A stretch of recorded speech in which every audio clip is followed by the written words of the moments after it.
everybody, and welcome back to 7 Dooms Live. We know we've been away for a while, but we're here and we're here to stay, and we're here to play.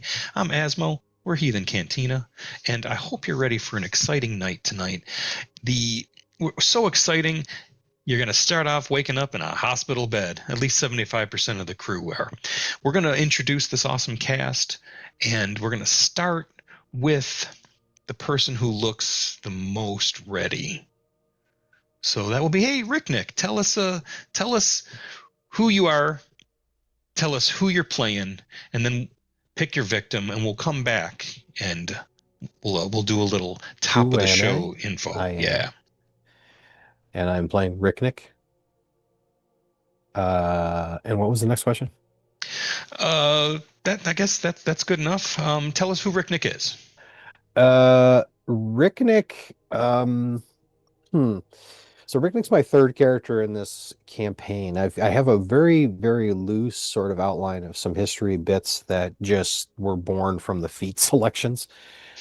He's Ricknick is a chaos monkey by profession, and he really has developed a name for himself. This is how Chuck knows him, for causing disarray, much to the chagrin of other parties, while being paid by those parties' enemies, usually political, possibly. So he gets paid to sneak into different places and blow shit up. I like to kind of flavor it and say, oh, anything that's anti-Chilaxian, right, is fair game for the types of efforts to be involved in. So I don't know how much of that stuff went on. I know I looked up some things, but I can't remember. There's yeah, my Galorian history is not. I'm not proficient. It's okay. All the GMs you play Pathfinder with are very receptive to blowing up Chilaxians. Right. Right. And they all know more lore than I do, so I just kind of listen and hope to absorb by osmosis. But Ricknick is here because Chuck needed help, and he wasn't doing anything at the time. And Ricknick isn't really he doesn't, he's not the type to ask himself why he's doing a certain thing. Motivation is really just there's things around him and they're still, and that bothers him. He completely understands why cats knock mugs off of counters. Yeah, I think there's actually a cat folk ancestry feat for that. There's certainly one. They have one called, like, I think it's cat folk dance, where they could get in your way. I came across a few of them when I was building a character. And I think if I'm choosing, I will choose Chuck. Charles. In charge. Charles Chuck Lassiter, brother of the late Prior Lassiter. Did you forget your previous character's name? Yeah, you forgot the last name was Wallace and not Lassiter. Yeah. I got stuck. It's been 4 weeks. Yeah. Charles Wallace, brother of Lassiter Wallace. Yeah, that's what I'm trying to say. Also, brother of Corbin Wallace. Is there a Marcellus Wallace in this family? I think I have the paper. I have all of them written out in their classes and skills. Right. So, but anyways, yeah, he came here because his brother was missing. Now he finds out that there's goblins of infected undead running around, or undead goblinoids running around and attacking the town. So now he understands why his brother's dead. And I'm DM Papa Kev. I usually run the games on opposite weeks, and I'm here on this week and 2 weeks. I'm the one who screwed us up 2 weeks ago. We're back tonight, and I'm gonna. This isn't a blame game. No, it's not a blame game. It is. I'll scratch that off.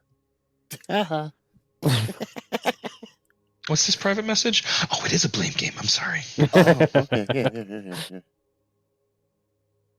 Rajit, you can go next. What?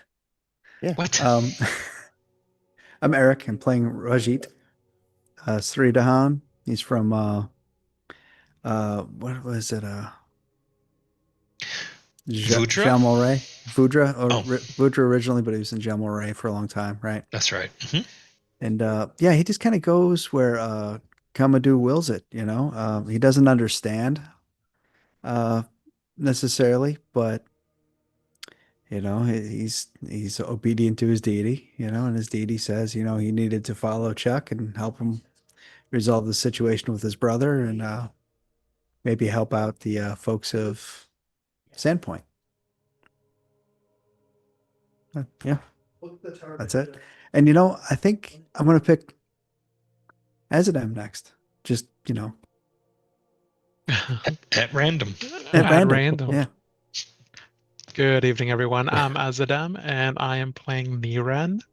Niran comes from, I believe it was the Kimu Mountains up in Tian Sha, and he has been going steadily west in the pursuit of all things rowdy and fun, and doing a bit of mercenary work to make ends meet on the journey. And so I believe he's probably been contracted probably by Maids of Templeton most likely for this journey.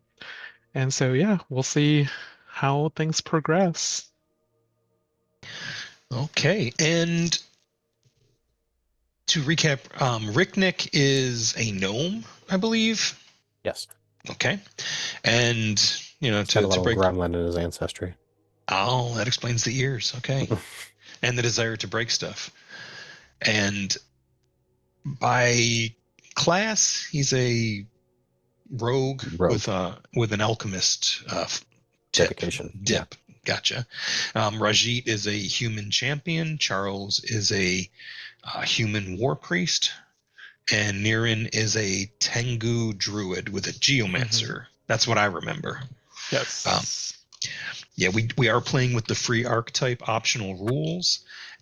It's it can be overwhelming for new players, but we've been rocking some second edition Pathfinder for a few years now. We're entering our third year of doing it, or we've entered our third year of doing it. Hasn't been 3 full years, but we're just a few months away from that. I don't know if anybody's keeping track. I am. And free archetype is a really cool optional rule. Look into it. It lets you make some. You can say that they're more powerful. It can be abused for loopholes, but the system tends to work all that out because y'all's dead characters had it too. But it's you don't have to hit. You're gonna hit it, aren't you?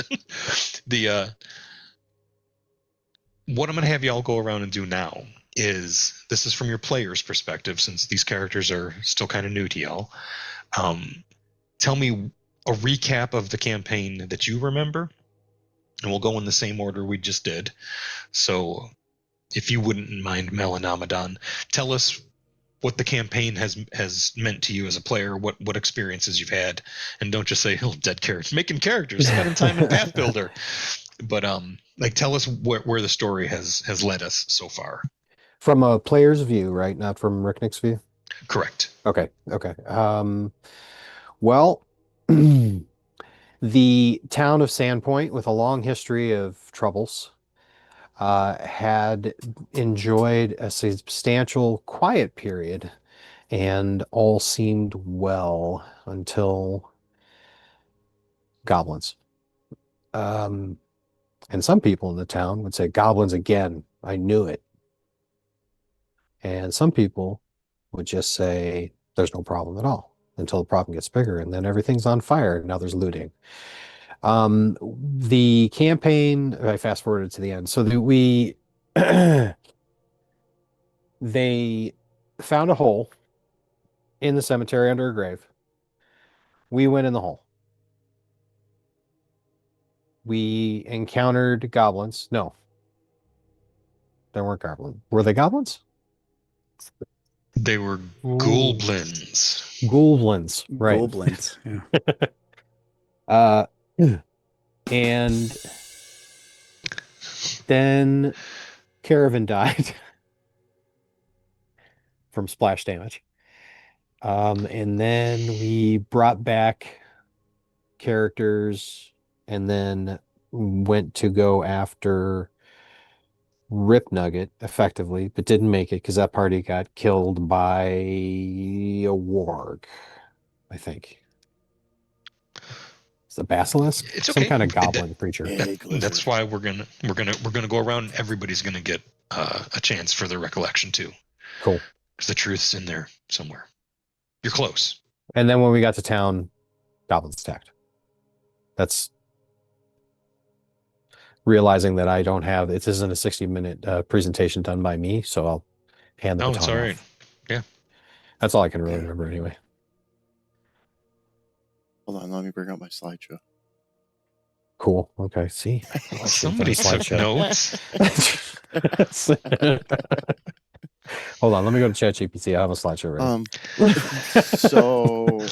Roll my eyes so much I need a sound effect for that. I could hear it. Oh, never mind. Anyways, Lassiter came here.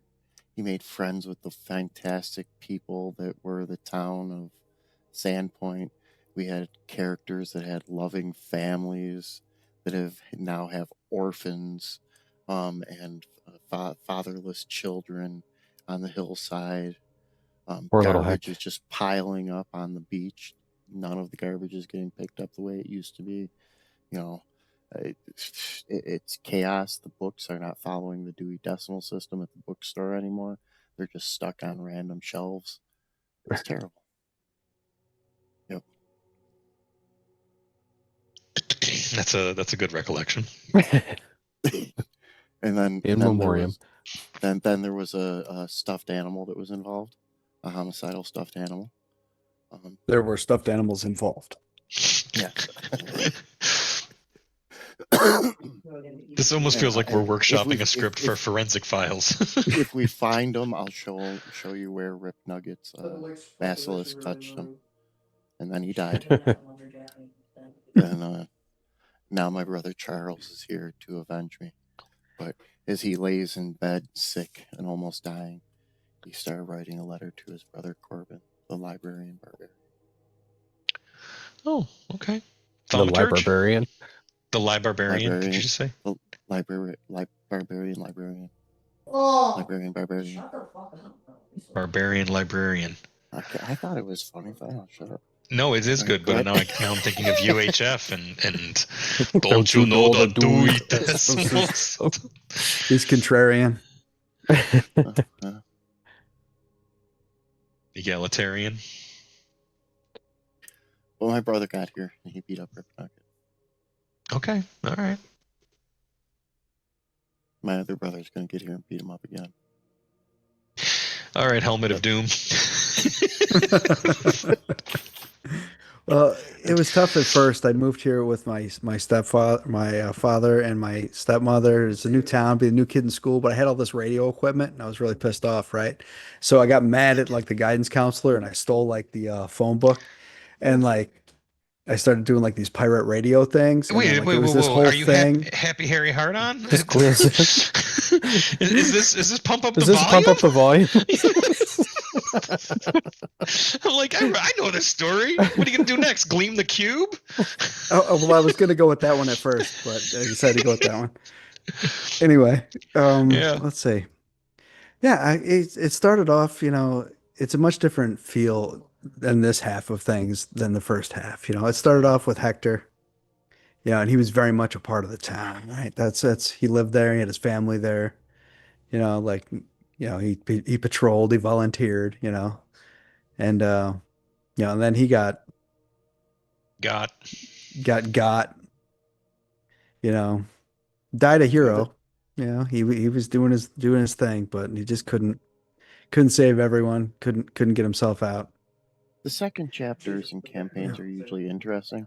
Like the Yeah, first yeah. chapter, everybody has a loving family and people who they care about. And then the second Yeah. chapter shows up and they're like hired mercs. Yeah. It's either Characters Why get you here? progressively You more can't- hired detached. merch of the traveling circus. Yeah.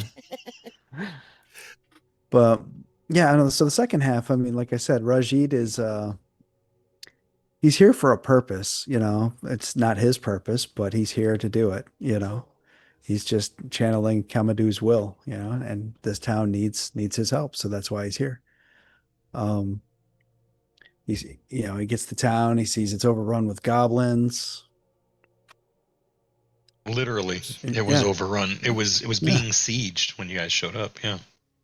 So you can So, see yeah, Rajit's here to find a special purpose. Yeah. He's just doing the work that, he needs to do. He hates these cans. He hates these cans. All right, Azadam.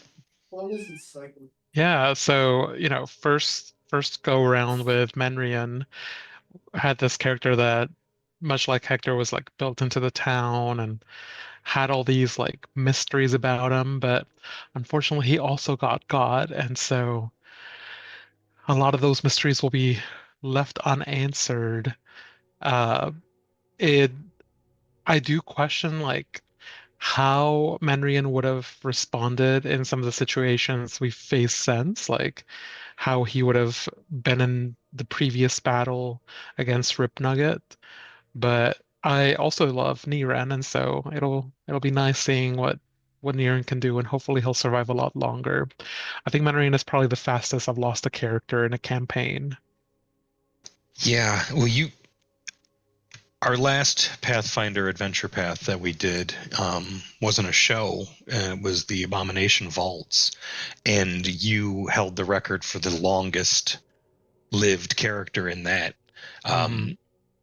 Until the TPK, you were still playing your original character. Yeah.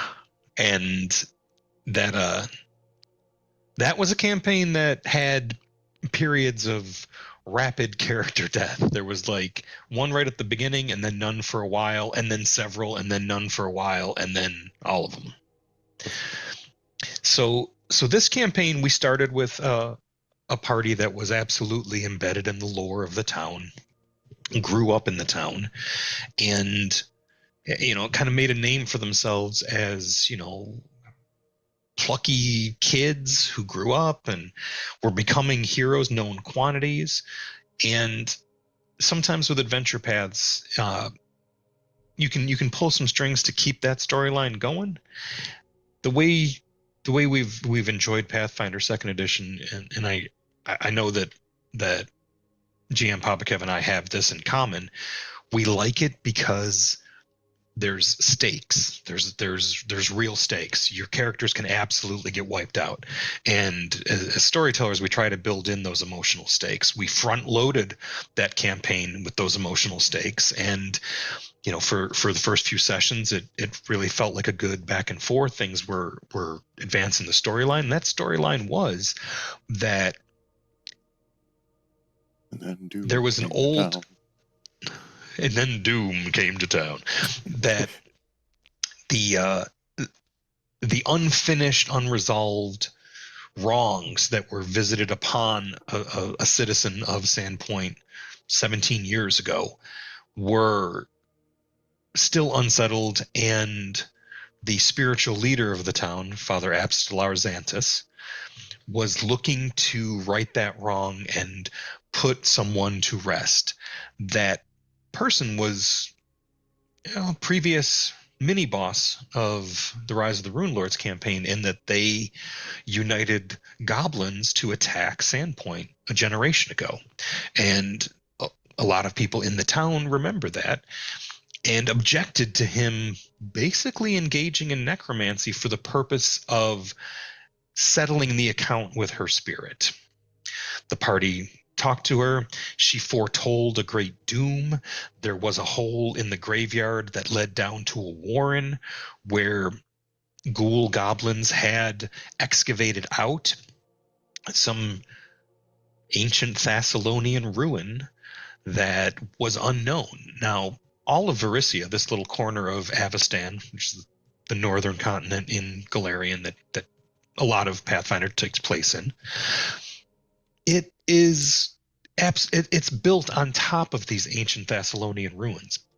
And the Thessalonians were a great empire of wizards who channeled emotionally charged magics to carve out a kingdom 9,000 years ago. And some say it's their hubris that brought them down, but the nature of their magic is dangerous, considerable, and vast. Sandpoint is built on the ruins. All of Varissia is built on those ruins. Well, it turns out those ruins also contain latent power and ancient arcane superweapons is one of my favorite things to say in Pathfinder, because several adventure paths tie into that. And it seems like there was one right under the city. It ties to another ancient Thessalonian ruin not too far from town. And while Nualia was summoned with the purpose of settling her spirit, freeing her of the torment she was experiencing, she said that doom was coming and it would avenge her. She's not involved anymore, and she's free to go, but it would set things to right. But maybe the way she was speaking of isn't as peaceful as Father Xantus would have liked. At some point, the townsfolk became infuriated, enraged, some would say whipped into a frenzy by the Scarnettis, and they surrounded the cathedral during the ceremony, may have interfered with it, may have been the distraction that caused it to go wrong, because hostile spirits began to come through the perforation that dimensional magic had wrought. Now, Xantus said that he was surprised that it went that way.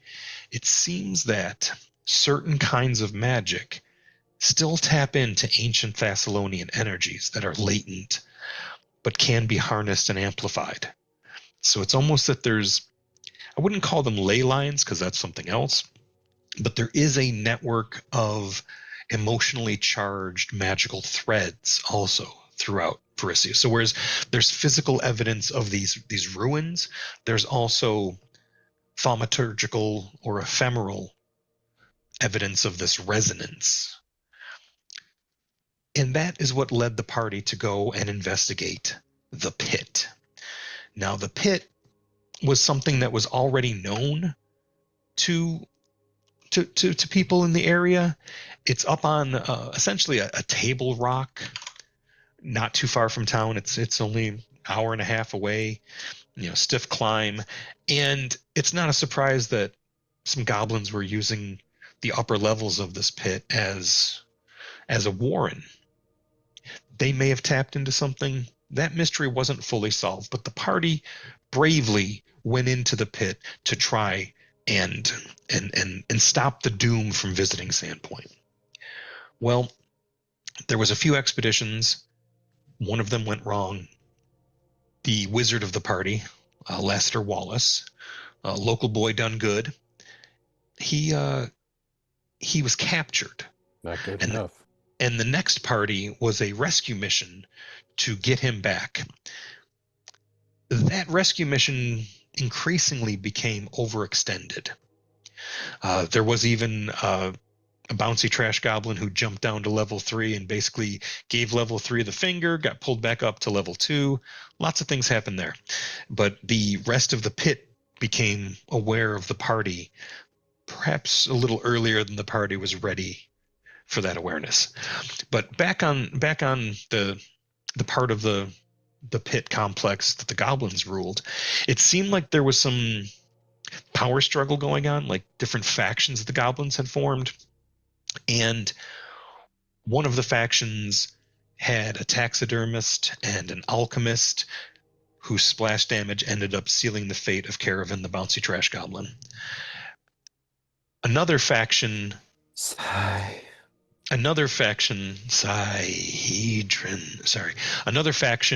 was attempting to call up an ancient fiend known in these parts, and it's so regional that it's known as the Sandpoint Devil. It takes a single form, and that form is a strange horse-like creature whose hooves set the ground it trods on fire. It breathes a fearsome belch of smoke and cinder. It has wings. It is vaguely horse-shaped, but has jaws that can chop a man in half. And the goblins, at least one faction of the goblins, appeared to be worshipping an effigy of this. working your way into the complex to rescue Lassiter, you encountered followers of each of the factions, and one of the factions seemed to have a foul beast captured, a lizard-like beast, that had a nickname of, I believe it was Chopper, that escaped the pit they were keeping and abusing it in, and sought food and revenge. It was starved, it climbed out, it closed off the party's escape route, and eventually helped spell their own personal doom. Some replacement characters were brought in to attempt to rescue Lassiter that had a connection. A strange pixie bounty hunter from the first world. I think that was probably the strangest character concept I've seen in running Pathfinder so far, but I loved him.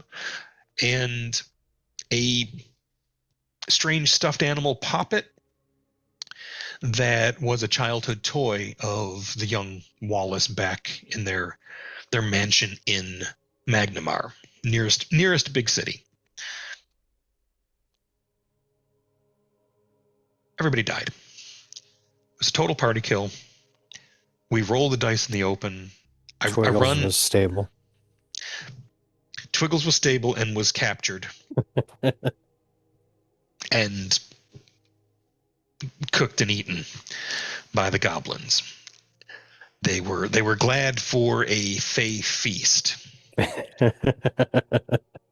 And the devouring of Twiggles helped to unify one of those factions. So where we are now is the call went out. A month had passed. What the players were unaware of is that, or they became aware that Rip Nugget had been summoned back from the dead somehow. Rip Nugget was one of the chieftains of the goblins that Nualia had assembled and led the charge on Sandpoint 17 years ago. Well, apparently some foul necromantic magic brought him back to life as a grave knight, death knight, if you're looking for that explanation. And he, unbeknownst to the party, attempted to take over the clan of goblins before they arrived. He failed, and they couldn't defeat him, so they trapped him in a wing of their complex that was full of things they didn't understand, i.e. Thessalonian magic. So the pit is it one of these arcane super weapons? Is it an old redoubt of the Rune Lords? Though that mystery is probably further down in the pit than we've discovered so far. So a month later, a call was put out by the Wallace family because they're loaded and they have that kind of reach where they actually partnered with some people they don't always agree with, i.e. the Pathfinder Society. Because of their global reach, they were able to use those lodges to then disseminate a call to arms of sort. And this party, the player's current characters, were assembled to answer the problems that Sandpoint had. I can't say that it was for justice or for revenge. This is the party we have. So the party got on one of the Wallace's boats and raced up the coast, up the Lost Coast, to Sandpoint. They arrived there at dusk, just as goblins were overrunning it and tossing alchemical grenades onto the roofs. Now, Sandpoint has been on fire several times over the past few hundred years. It has a lot of practice. Yeah, it has some buildings that are wooden, but it also has a lot of stone foundation buildings with wood roofs because wood roofs are easier to replace. So y'all rolled up on a boat and, like an anime movie poster or intro, y'all jumped off the boat with your Tengu druid flying above you. It felt very movie poster-esque, and you fought some goblins on the street, eventually encountering a a network of entrepreneurs, the Small Potatoes Guild. The Small Potatoes Guild is a thieves guild that runs an import-export operation with a network that extends all throughout Varissia and even past Varissia's borders.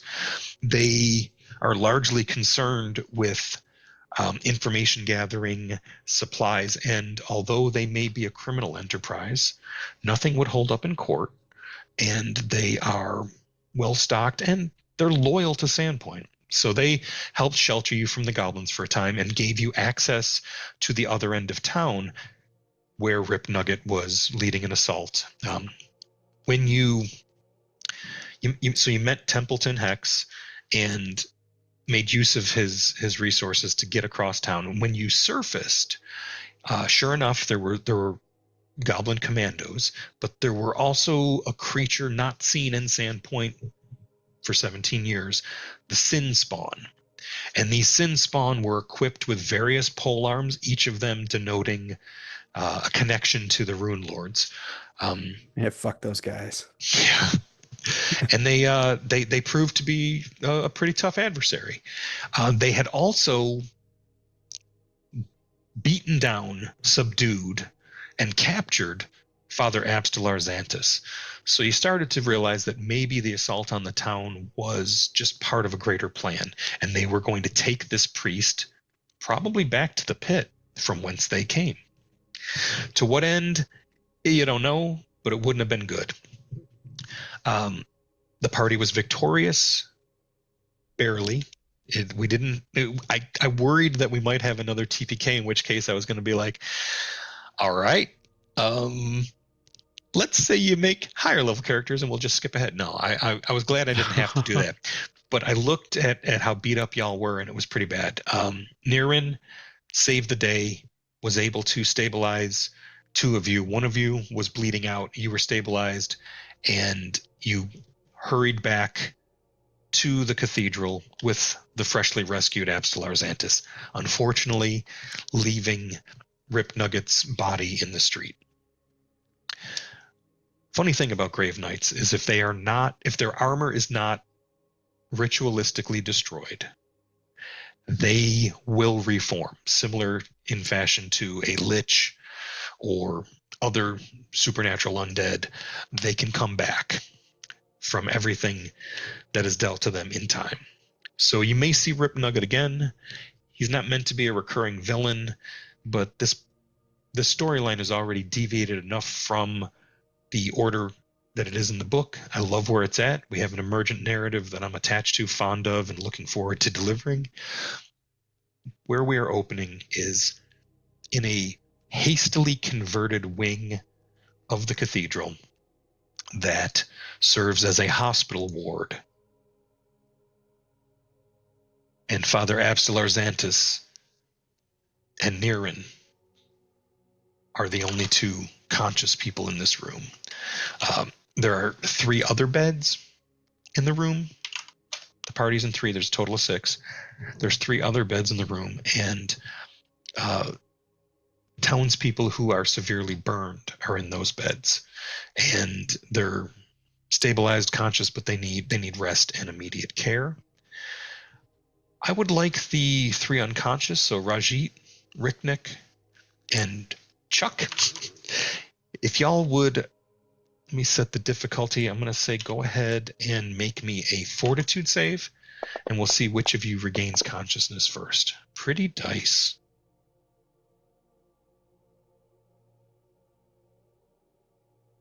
Well, isn't that fun? So it looks like Rajit. Never mind. I Looks tumble like under, I Ricknick- tumble out of bed and hide underneath. Oh, don't be afraid. Come out here. Come out. We don't. I'm not the one who's afraid. Your wounds were grievous. It looked like you'd been chopped in half nearly. It's only your friend here who was able to save you. I've had worse. You're putting on a brave face. How could you see my face? From under the bed. It's a figure of speech. How you figure?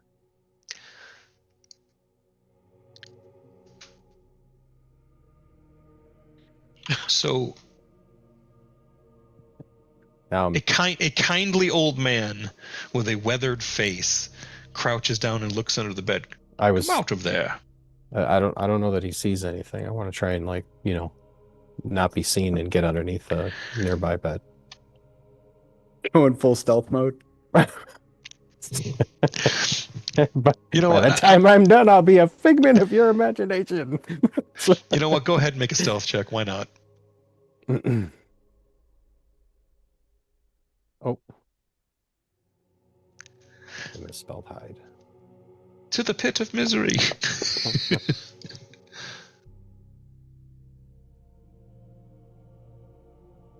Okay. Well, he's around here somewhere. That's great. And then I'll poke underneath the bed of whoever it is that I'm under. Who's this? To wake them up. Rajit. Yeah, so you go under Rajit's bed, and Apsalar Xanthus is at the foot of Rajit's bed and says, he's around here somewhere. But he looks at Poke and Niran run. and points under Rajit's bed because I beat your roll by 1. And he rests. He sits down on the bed you were in, and Niran, you notice maybe he's finally showing his age. The town turned against him. The stuff he's been through has been rough, and he's still wounded. He prioritized healing everyone else. I look forward to a nice long rest after this, but the good news is the town's no longer on fire, and we haven't seen a goblin in at least an hour. Well, I mean, a goblin assailant, of course. There's plenty of goblins that live here. Oh, it's complicated. How did this invasion start? Seems some sort of magic cloaked their approach past the north gate.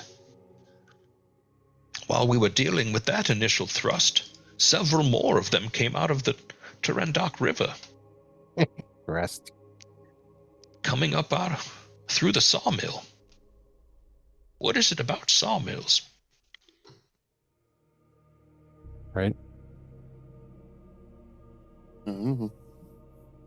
So, I like that you're belly crawling over to Chuck's bed. Chuck, you stir. You wake up. Next.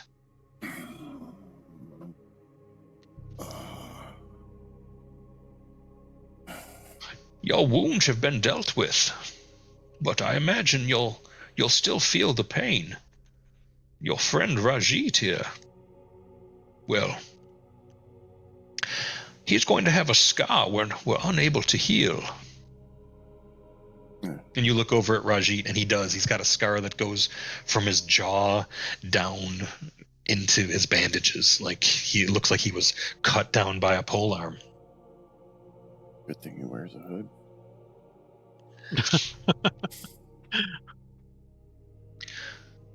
You know where my bag is? I need my notebook. If I write a letter, can you send it out for me? The notebook pops up off the side of the bed. All of your belongings have been you. placed right next to your bed. Convenient proximity for re-equipping yourselves should danger arrive. That sounds very prophetical. Well, what do you Surely expect to not. happen when people Surely are not. getting a long rest in this town? And he goes over to look at Rajit, and he puts a little more ointment on his wound, on his scar, and says, you were flayed a while. Now you'll glisten.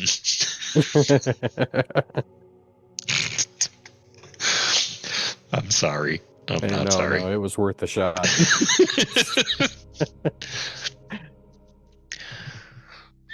It's hard to nail them both. That's pretty good. So where are these pits that my brother disappeared at? The pit. Well, I can show you on a map. It's just over an hour away. You the locals have control over what's happening in town? For now, yes. But what if this was just an advance party and the real dangers to come? Well, you were their target, at least for this raid. Do you know why? I imagine a priest is valuable to certain necromantic endeavors. I didn't expect to see Rip Nugget again. I thought some heroes long ago put him to rest.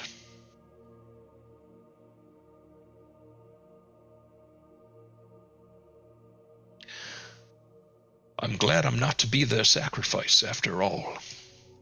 And as he says that, there's a shudder, like something very heavy was put down on the ground. Ooh, recall knowledge. Somebody just yeah, that's a. What would you like to know? What are we recalling here? After he said that about Rip Nugget not coming back again, I'd like to know if I'm able to put together that we left the armor behind and that he could possibly come back again.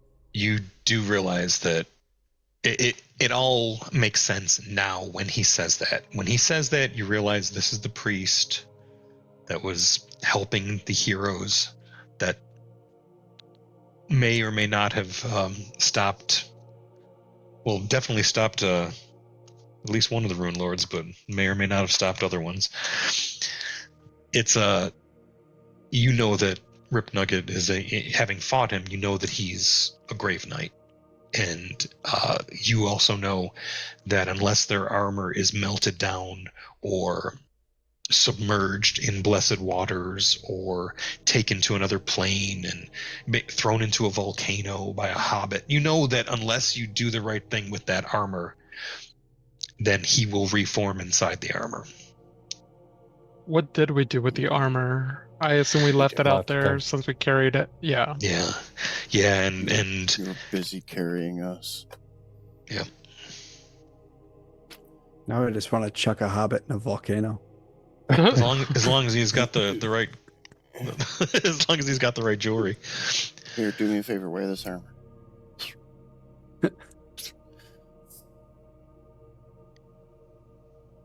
So Ricknick,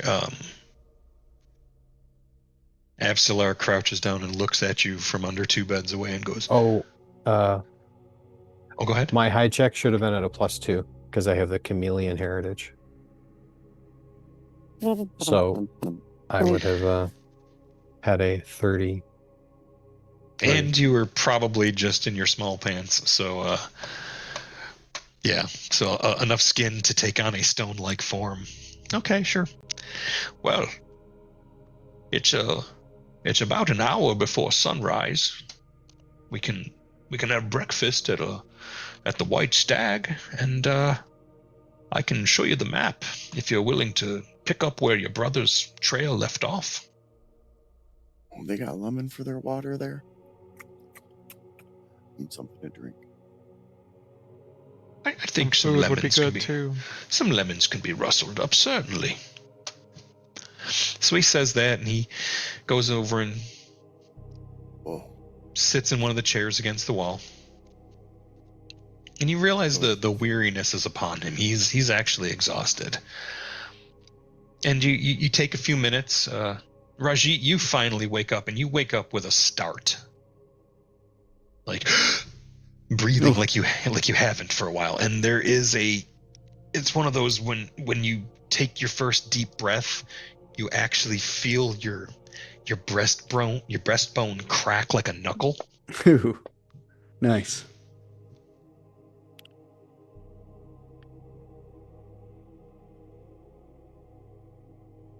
Well, I'm sure you're around here somewhere, little man, but your equipment is right there. We did have to treat your wound, so we had to strip you out of it, and we won't ask any questions about some of it. Because I think you're carrying like alchemical bombs on you, aren't you, Ricknick? Or you were? Oh, I was muted. Several. He has permits for all of that. I made them myself. They're under. I don't need family anybody's trust. permission. He's insured under the family trust. There's a thrum in the ground. But the magic word was breakfast. Now Ricknick's getting his stuff together to head towards breakfast. Right. Yeah, breakfast sounds great. Wait just a second. Did you feel that? Maybe that's what woke me up. That was the start, right? You felt it too? But what? I thought it went my stomach. And it's at that moment that there's this strange quality in the air, like a shimmer where light is displaced. The shadows seem to dance from the lantern light, from the candles, a little strangely. If you want to make recall knowledge arcana, you can make this one in the open, or a perception check. It's really your choice. Perception.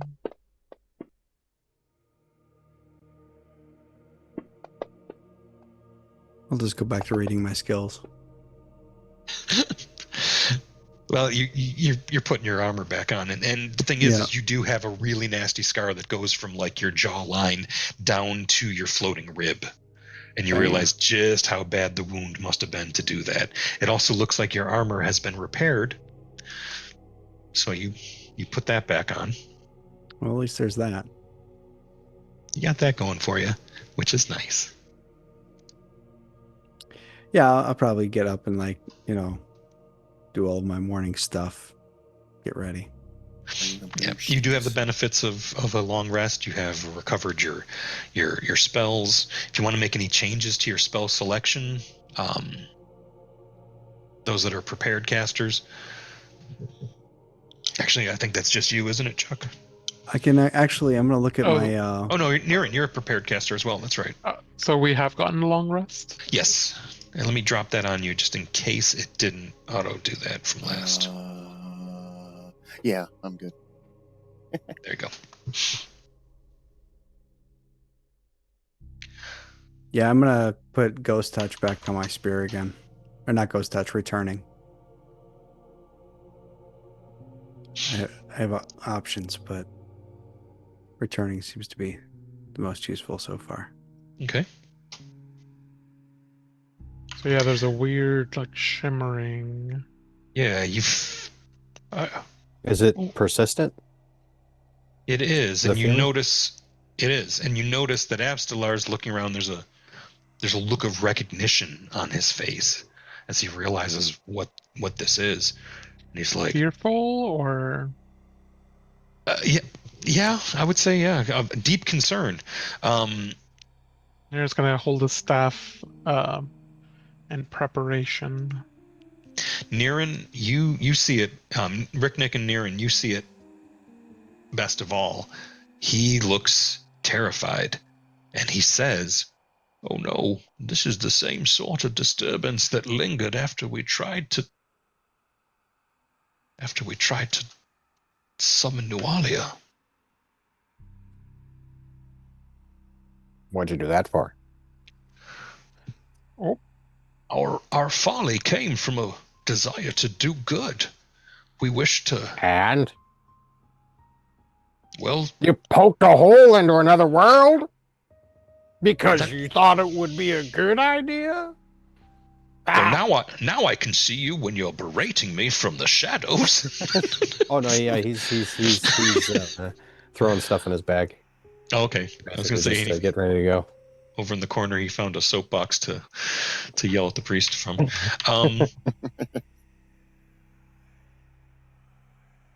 It was foolish, yes, but what we didn't know is that hole was already there. All we did was widen it. And as he says that, you hear this strange burning growl.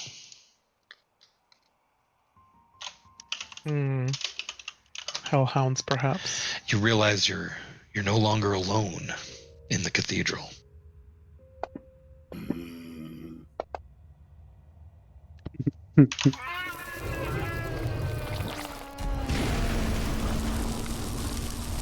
Oh boy.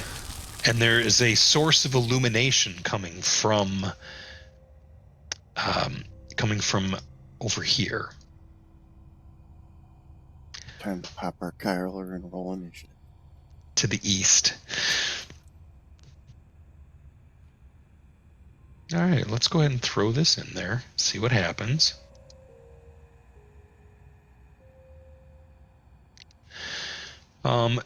If y'all would roll initiative for me, and Ricknick, you may roll stealth if you like. Thank you. She's like, oh no, something's coming through the rip. Yeah, as soon as you said growl, Ricknick was back under the bed. Regis just constantly like, what? What? Oh. Huh? Charles, do you want to move there before you roll initiative? Uh-huh. Just double checking. Didn't know if that request was prior to me saying all that. When you were talking about the light. Gotcha. That makes sense. Let's go ahead and make some things kind of visible. Yay, vaguely Kind of humanoid visible. creatures. And a fiendish canine. Ooh. A fiendish canine too. Vaguely. Did y'all roll? All right, Yeah. I'm going to roll for Abstelar Xanthus. Oh no. What do you mean, oh no? Just stay here, old man. I don't want to have to say Yeah, you're already tired. Stay back. Yeah, but there was I do seem to remember there was a Yeah, there was some complaints that there was some complaints. Your dot's red right now. Don't go out there, old man. Well, he won't go out Cast there healing first spells from afar. because Ricknick is actually going to lead us off. Oh, you thought I'm going out? No, I'm staying right here.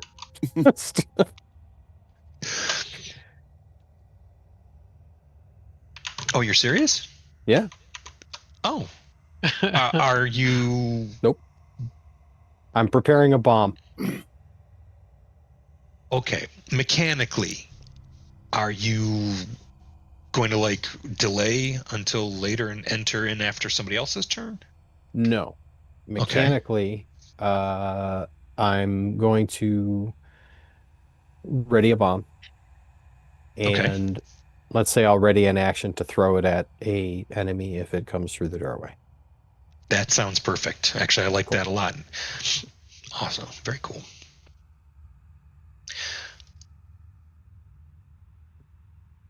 Vaguely humanoid creature. Poor unfortunate souls. Let's see how far. Oh, wrong button. Here we go. There we go. Comes running around.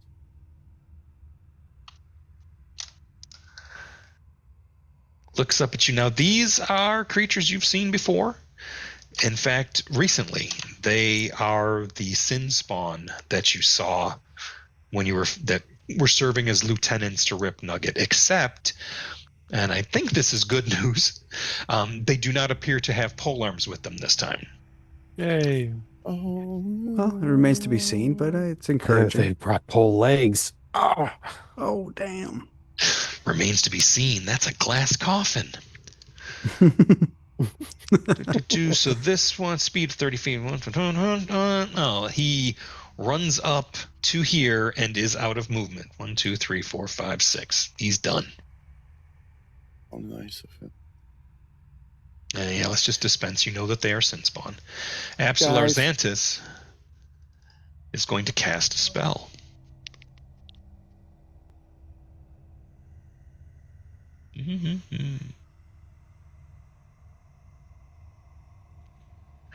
And that spell is Sanctuary. Smart.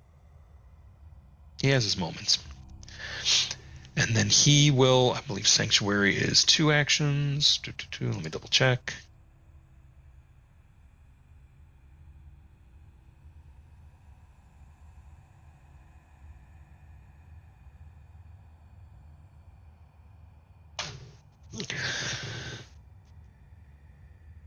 Huh. I remember now when you open up the small mini selection of the so he is going to then go over here and take cover, crouching down. So 2 smart things that he did.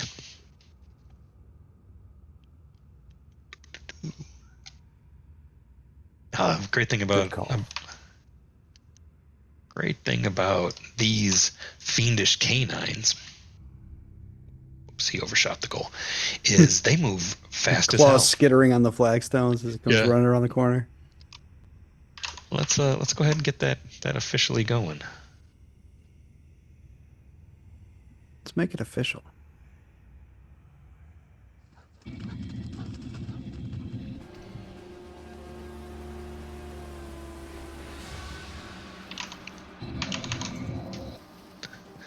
And he skids into the room on his claws, sniffing the air. You see all around.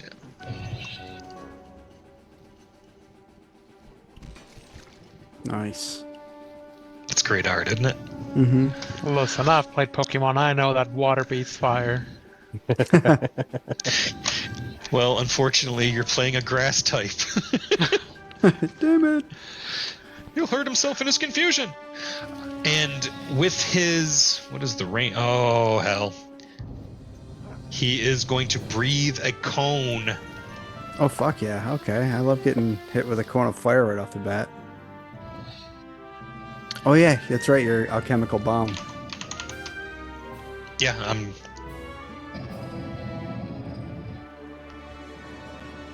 Let's turn that down just a tick.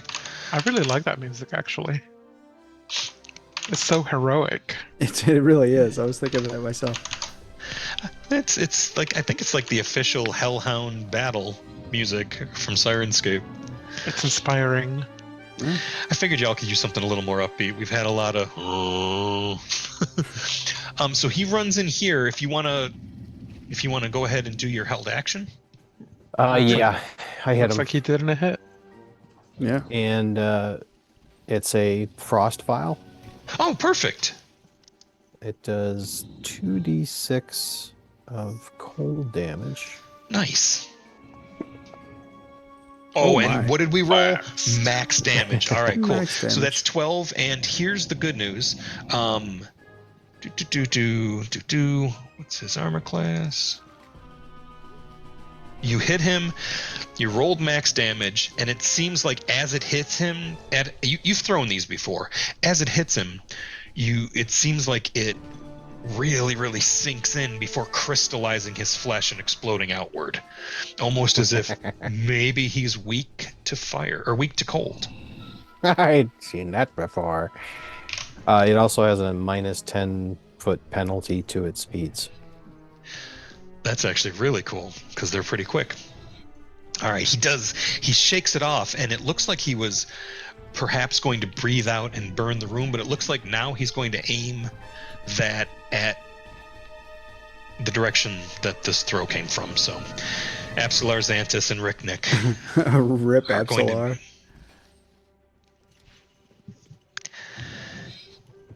You know my theory.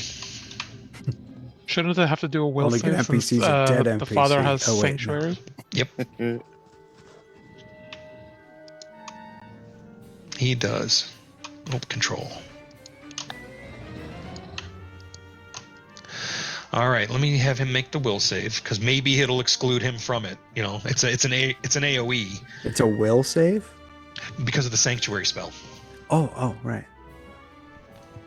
I think this music sounds like a bit between Zelda. the modern Three Musketeers movie and Yeah, I was Indiana gonna say, Jones. I imagine like some swashbucklers up in here. Yep.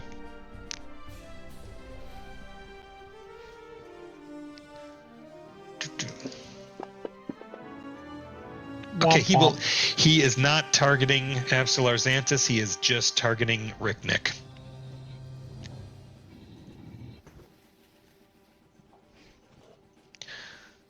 Oof. Want me to drop that save on you, or do you want to roll it manually? It's what kind of save is it? Reflex. You can drop it. That's fine. I don't think I got any funky bits. Give yourself a go ahead and click the cover modifier, because you did do all that from under the bed. Cover clicked. Thank you. Little sidearm throw from under the bed and flicks Yep. out the vial. I kind of love it. Yeah. Oh, my bad. I did it wrong. What the fuck is going on? I forget. It's been 4 weeks since we did this. Right. Thousands of years ago. Go ahead and make your reflex save yourself. You want me to? Okay. Do-do-do-do-do-do-do-do. Oh. And then I spent a huge... Yeah, it's DC 19. You're getting And I the... clicked Actually, the cover no. 17 would have been a success again. Oh, because of the cover. okay, cool. All right. Half damage. Oh, We'll ignore what it did to Abstellar. It still included him. All right. Who am I? What did I do? Forgot a bunch of my stuff. I don't have my aura activated yet, so unfortunately I can't. Ora. Ora! Because otherwise I could negate a good chunk of that damage. Tiger! Uppercut! All right.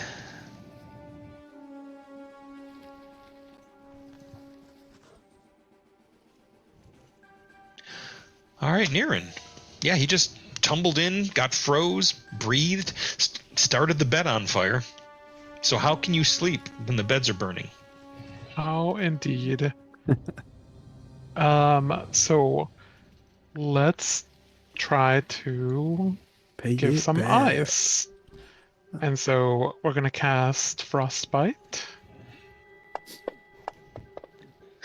Oh, Oh, that's good. Oh, That's a crit okay. So I fail. crit failed, and I think you just froze the fiend and turned him to a Yay. frozen statue before he then goes psh, into a number of foul-smelling ice cubes. And Ooh, we're gonna nice go ahead shot. and use an extra action to do a snowdrift and create a little snow pile right there.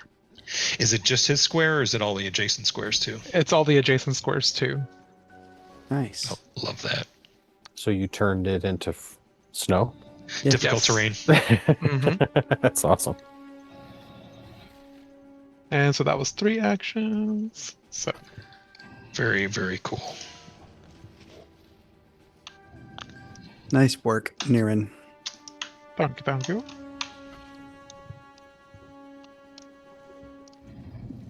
Rajit's like still drawing his sword. Of course, they will melt if like another fiery beast goes through them, but who knows? It could be a sin spawn instead. Well, it's probably going to be. Because it's the sin next spawn's turn. contestant on the combat tracker. Come on down. Sin spawn number 2. Oh, son of a bitch. 30, 60. I wish they had like a sudden charge kind of thing. Mm. This one was a Yeah, little they closer, so don't. he can get a little further. But I'm going to treat the beds as difficult terrain. Don't worry, he's got nothing left in the tank. Do you have a reaction for him doing that? Mm-hmm. Oh, cool. I can attack We'll let you- him. He's got reactions I have- for everything. I have my fire dedication. He's so I get a reactive reactionary. strike. Reactive strike. Hurrah.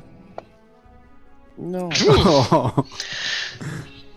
I just got out of bed, man. What do you want out of me? You like jumped and like got all caught in your scabbard. Like, oh, what the? Okay. I mean, you can burn the hero point if you want to, but No, it's early for that. I got death saves coming up. I can feel it. Let's go. Yeah, I'd like to have another one in the bank before I start burning them. all right, let's get this TPK rolling. Totally. This sin spawn is totally going to run right in and probably Let's get done regret up, it. son.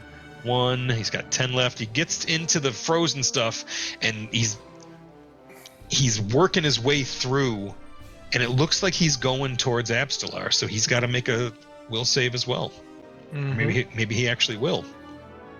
Save. 19. I don't think that's high enough, actually. Will Yeah, you? what is Abstellar's save DC? Higher than that. It's 23, actually. Higher than that. 23. So he comes up and he's like, "Ugh," he seems frustrated by it, but that's all he's doing. Oh. And you're starting to realize, oh shit, he really is the target. They're actively trying to kill him. They wanted to kill him with a with a sense of fanfare. No wonder they're frustrated. Look at those teeth. Just with a sense of whimsy.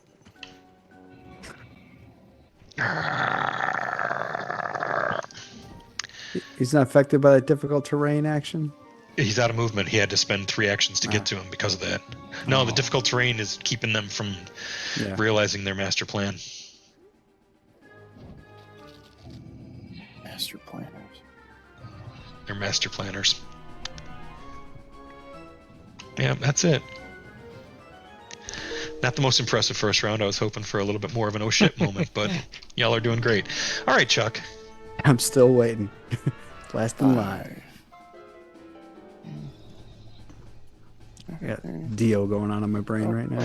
Do they have a reactive strike? They do. So they do. Sweet. Yeah, they do. That's what we So he's found going out. to. He's going Cheaters. to. That's what Yes, their they're- sin they're- is. Yes, they're all wearing Cheating. 1.75 multiplier glasses. Their sin is being bullshit. You know, I think that's unkind. I was just channeling Big Cat for a sec. You sure were. Had to do it. That one missed, and the other one. 2 attacks and a reactive strike? There's 2 of them. Oh, there was 2 of them. Gotcha. I'm not just trying to kill y'all. Yeah. The monsters are. Mm-hmm. It's Womp not womp. me, it's the monsters. Hey, Don't they didn't worry. bring their pole arms. I ate up their reaction before their next. Yeah, turn. actually, you totally did. That's kind of cool. Womp womp. All right. There. Now I'd like to finish my move there. That's where I was trying to do it. Does the fiendish see- canine have? I don't know. Let's find out. We can all find No. out together. Nope. Okay. Ooh.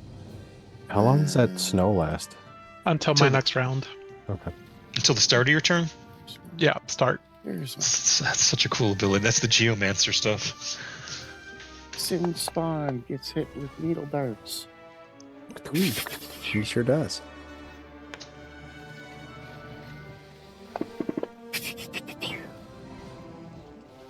You changed the color of his dot. Take that, you son of a bitch. And advancing the combat tracker. Do you have a weapon? Do you Go have your ahead. weapon in your hand, Chuck? Yes. Yeah, he does. He took that opportunity attack. Oh, I that's am a right. weapon. Good. True indeed. Well, I ask because, you know, it depends on how I move, right? Yes, go sit down on Oh, the bed. because you didn't flunk flank. Exactly. First thing I do is activate my aura. And then We for do my- love auras. Yeah, auras are good. You know, so we got to keep that puppy going. And then I'm going to do a defensive advance, which allows me to raise my shield and stride. And then when I get to the end of my stride, I can make an attack if there's somebody in range. And look at that. Someone's There in is. range. Yep. So target off guard. I'll click that little button. And then let's drop this on here. Let's see if we can do some damage. Mm, that's yeah. a crit. That's a crit. Oh, yeah.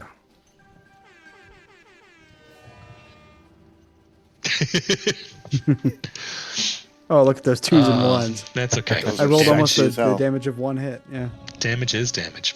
And that is all And 3 you actions. rolled. Hey, I think you rolled a Rush album. Yeah, I did. That's where Well, the you fuck can am I, stake right? that claim. It's the top of round 2, Ricknick. Is Abstellar considered a combatant? Can he provide Yes. flank? Yes, except he doesn't have a weapon in his hand. Right. But can he provide flanking bonus? I don't think clerics Are his are. hands deadly weapons? No, clerics Oh. don't get unarmed attacks as a Registered proficiency. with the government, Everyone man. gets unarmed. Are you Yeah, I think they're trained. pretty sure. Let's double check. Attacks. Cleric. Cleric. Last time I looked this up, everybody had. Sure. Yeah. Yeah. He may only be able to land non-lethal damage, but he will provide a flanking bonus if you want. Cool. Okay. Difficult terrain. It's snowy. It's 2 for 1. Yeah, I don't think I have the action economy to get there. Can you grab Father Xantus and reposition him? No, you're under the bed, right? I would rather actually. Well, you know what? Because I would rather be on that side. I love the image. He's standing Of the there and he just gets enemies. yanked under the bed. Hit by his ankles, just whoop. No, he's gonna make himself useful. I'm going He's trying. to cast Warp Step Okay. on Marshall, Yourself. which lets me take. It's a two actions. I can take a. I get a +5 status bonus to my speed until the end of my turn, and I can stride twice. So basically, I want to end up there, which is within 2 moves. You sure can. That will provoke from Sin Spawn 4, though. Did I see that happen to Chuck? Probably not, because it's through the wall. Yeah, I'm at the corner. I actually saw the token move. Do I have information that they can do that? Honestly, I don't think you do, because you Okay. were under the bed, and I'm drawing a line to the ones I that was attacked going to him. run that way, so I was like thinking about going over there before Chuck's turn, before Chuck moved out of there. So I mean, Ricknick would have been looking over there because that was the plan, was to make sure Chuck had help. Okay. You tell me. Do you want to do the one you've asked for, or you want to try a different one? Because you've still got the warp step, which is awesome. Just rest assured, no matter what you decide, we'll wait for it. Yeah, I'll go over there. Okay. I'll let him take the shot. Oh, he's gonna. Hold on, let me check my activities.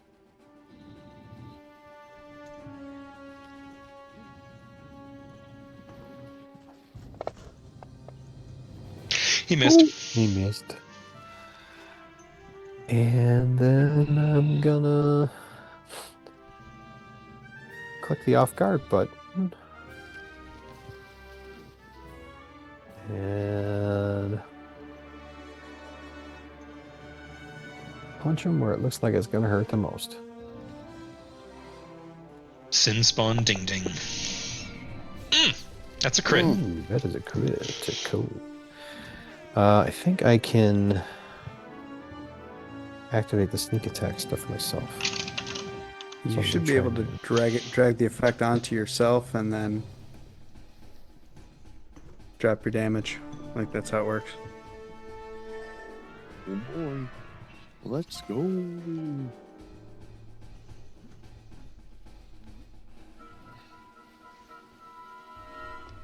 All right. All right, let me roll the base damage and then.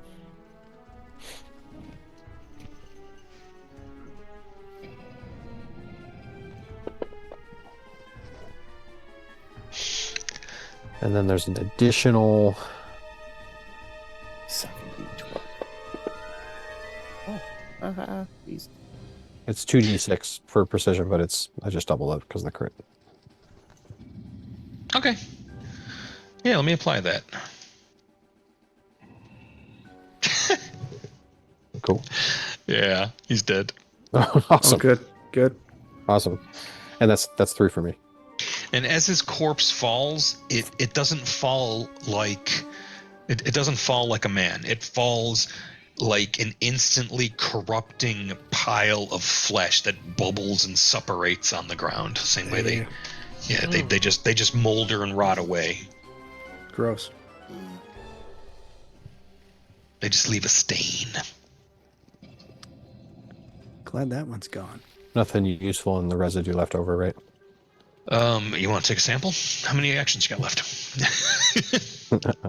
No, I'm done. 3. That's 3. All right. Nice round, Ricknick. Yeah, for real.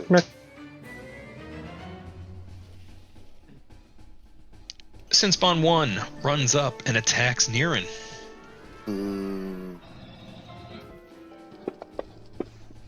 Oh my goodness. What is all the ones? I've been rolling ones, y'all been rolling crits. Yeah, I get it. I see. This is how we're starting this evening. Yeah. Doing really well. He's going to use his We second appreciate attack, you, dice gods. which has the penalty, but it Digital also, dice gods. also has the agile trait because it's a bite. And they've got those jaws, whereas the jaws open up and they have like hands at the end of them, like, give me those chicken nuggies. Oh my. And that missed because of the multi-attack penalty. Yeah. And that's 3 because it moved tack, right? Yep. Well, this has some kind of fancy shenanigans. Not so fancy. Those Absolar fancy Xanthus. Hide in Oh, the go ahead. wardrobe, Absolar. Right? Ooh. Get away. Protect yourself. Well, he doesn't have that many spells left. He used most of them healing you. That was the thing, is he's kind of down on it. Hide in the wardrobe next That's to what you. I'm saying. Like, get away. Get Yeah, we'll inside and we'll close the protect door. you. I still have some means of helping you, I believe. You won't help anyone if you're dead. A distraction to the team. Oh, listen to that. Heal me. You're fine. That's You're 6 down. points of damage. Yeah, and you got 52 left here. Well, all 6 of them hurt. That's like 10%, They were right? personal. Yeah. They were mine. You made me bleed my own blood. All right. He draws his star knife and hides in the wardrobe, holding his star knife over him so that Star knife. there's a star knife stabbing in the air. It wants to cut you critically, but you know I can't roll fair. That should give him some good coverage from that breath weapon, right? It will, actually. All right, Niren. So the snow goes away. Bye-bye, Snow. Aw. And so he is going to strike the ground with his staff, and out will come electric sparks to both sides of him, Oh, doing neat. an electric arc. We love that spell. Baby And chain lightning. Yeah. Oh my. Look at those failures. Failures. Nothing more Yeah. than failure. And then, what are the parameters of this room? I'm assuming a low ceiling, but 10 wanted feet. to. Yeah, flying would kind of suck. It's like, my head. Yeah. Yeah, you won't be able to fly far enough to get out of reach of medium-sized creatures. Right.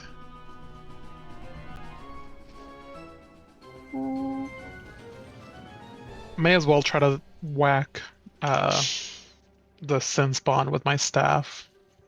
Okay. Whack it real good. It's okay. Nothing happened. It's +1 staff of air because it went whiff. All right. 1, 2, 3, 4. Perfect. He's going to run up and bite Chuck.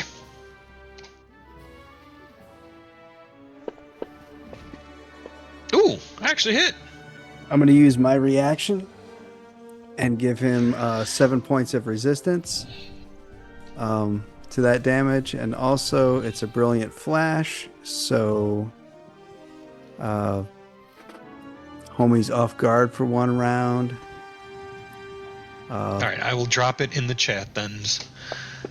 And there's something else. None too. goes through, which is really good Okay. because these things have a pretty nasty bite. Oh, and it's affected by revealing light. Did you already drop that on him? I don't have like the revealing light thing. It's just in the description. What's it do? What does revealing? Oh, I do have it. Look at this. Cool.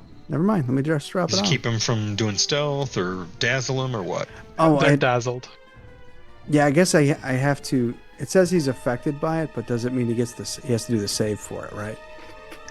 I couldn't tell you. Never played a champion. It's a saving throw spell, but just the language says he's affected by revealing light. What's the skill called or action called? The action here, let me I can probably share it out with y'all. Let's see. Yeah. Here.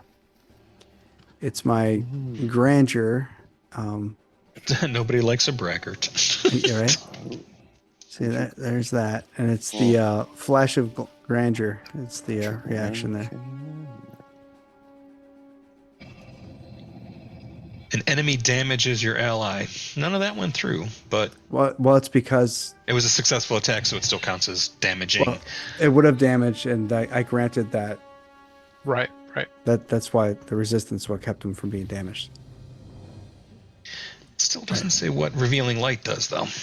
So I think Well, I can tell you what revealing light does. I just I would imagine it's a it saving does have throw to do the spell. save. Yeah, I would think so. I'll drop the save. save on him. Okay, I'll drop the save on him. We'll see what Yeah, happens. so it's a reflex save. appreciate that. I think he failed.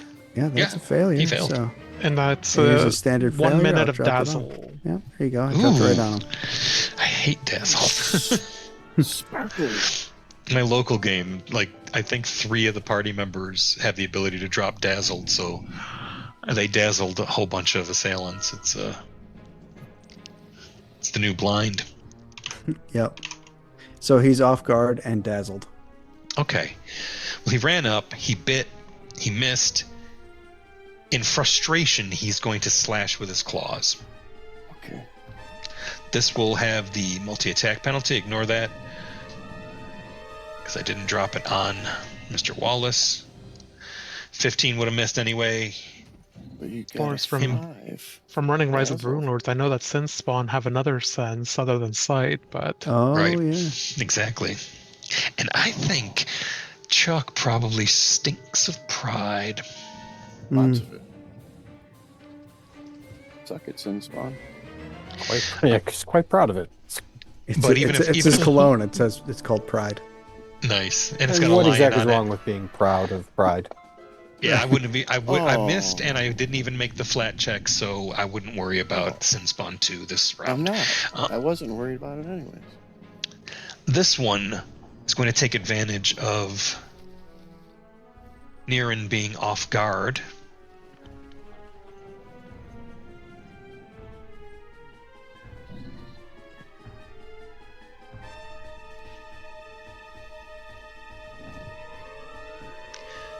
And he's going to bite you. Yeah, I'm gonna bite you. Gonna bite you. Someday. Second attack.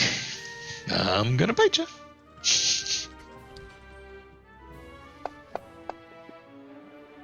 Oh, that is a hit. That one hit, even with the penalty. Sorry, I used my reaction already. So it's Okay. Evil Fire Chomp. 19 points of damage. That's actually pretty brutal. Yeah, that is a strong bite. Suddenly it smells like roast chicken in here. Anybody else want to get some wings?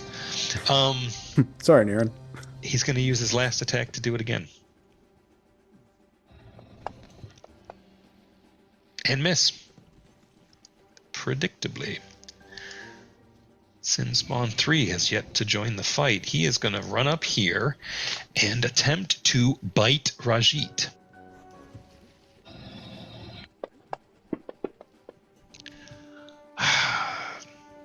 Good luck, buddy.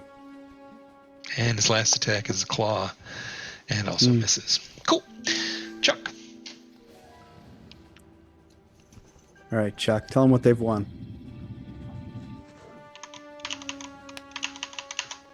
You might be muted. But you gotta get off mute first. Okay, yeah, because I'm just talking to myself at this point. All right, so first we're going to click the off guard button. Then we're going to bastard start of striking the fiendish canine number 2. That's probably a hit. Yep. That's a hit. And then we're going to drop some damage dice on him. Oh, that's a good Ooh. number. Oh, Ooh, So that's dead. indeed. nice. The guy next to you is off guard as well. Oh, he is? Yeah, because he's dazzled. Hmm. My spell. Mm-hmm. Mm-hmm. Yeah, Sure, let's hit him. I'm gonna flash. Yeah, let's hit him once. Click the off guard button. And we'll grab the old dice. Drop it on Mr. Sin Spawn number 2. Hmm. Oh, Wow. That was a hit. got Thought that was- something for you, buddy. Oh, that's not as good. But it's good enough. Yeah, this is a good whimsical fight music. It's And then, for my third action, I'm just going to cast shield on myself. Nice. Ta-da! I'm done. uh-huh. Good I'm turn. advancing the combat track. Raji, We're all just having good turns, except for these hellspawn things. Oh having a no, good you guys are turn the heroes. I'm Having a glad to good see the fight turn. going this way, to be honest. so that we can get overconfident before we go to the pit. Right. Look at what a I'm gonna quality hack into that machine we guy are. for Ooh, some shit, crit 28. damage. Okay. 15 on the die for a 28. Yeah, that's a big old crit. Oh, that's better. So Oh. 27 points of damage on that. And then, you know what? I'm going to do it again.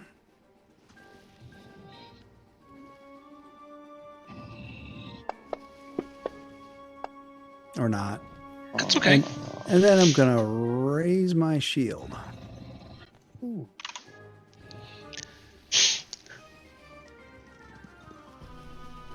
Incoming! These things are not.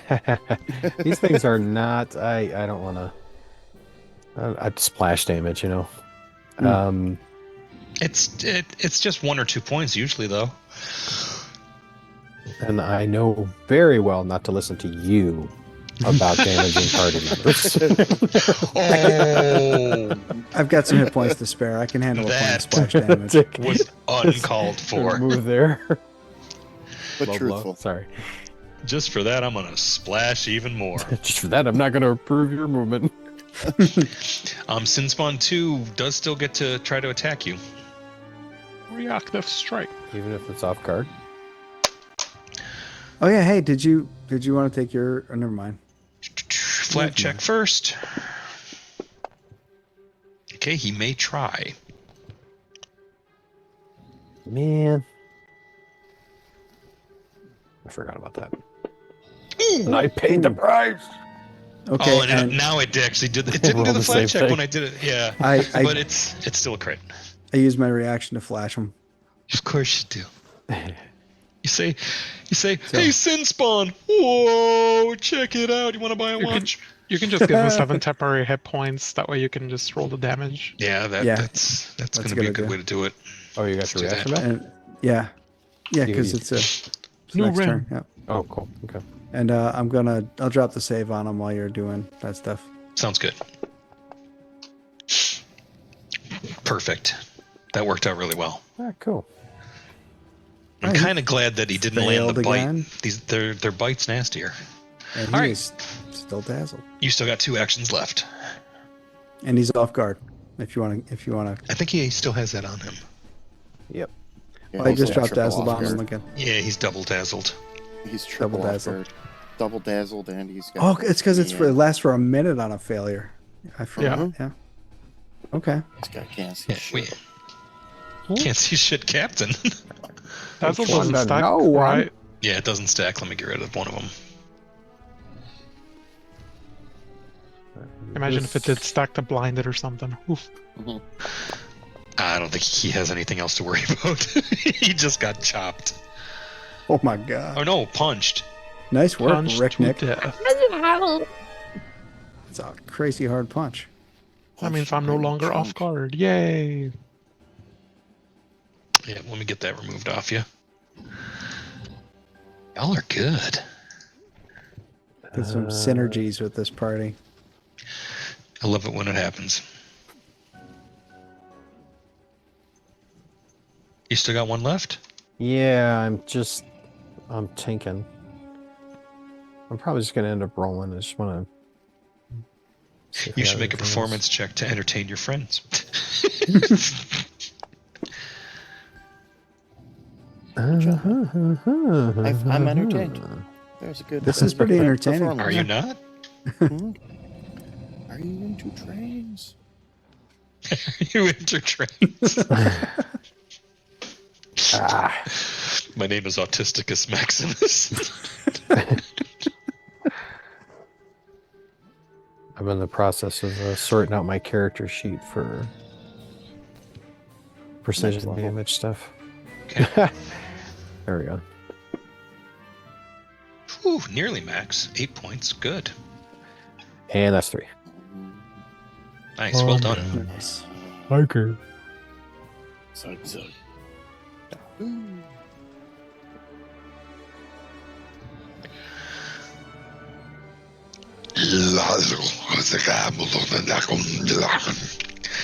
What says What is something? that?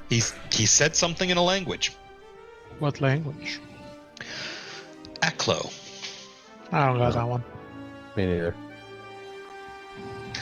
So I remember somebody being really frustrated with all the creatures that spoke Aklo back when we were running the Abomination Vaults, GM Papa Kev. And now that I'm reading Call of Cthulhu, it comes from Lovecraft. That's where Aklo comes from. It's one of the Oh. underworld languages that creatures that shy away from the light and hide from humanity speak. And does anybody speak it? Nope. Speak Not what? right. No. Aklo. No. Okay. I didn't write any of my languages down. I'm not going to say no. All right. This one is occult library. gonna try to bite Niran.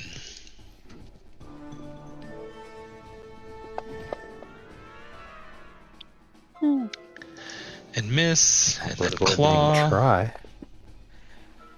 and then Miss again. claw. And then miss again. Hat trick.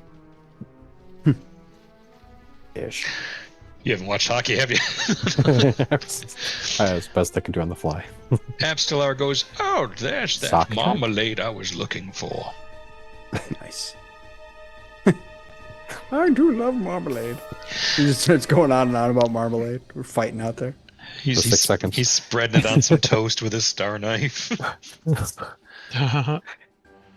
So Niran's eyes begin to crackle with electricity, and all of a sudden, a swirling storm of winds begins to buffet against Spawn 1.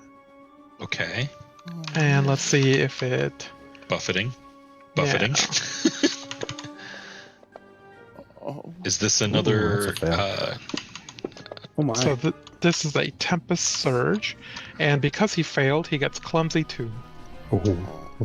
does he take all that damage too? Yep. He did. Look at that. He turned red too. Welcome to Margaritaville, motherfucker. You've been buffeted.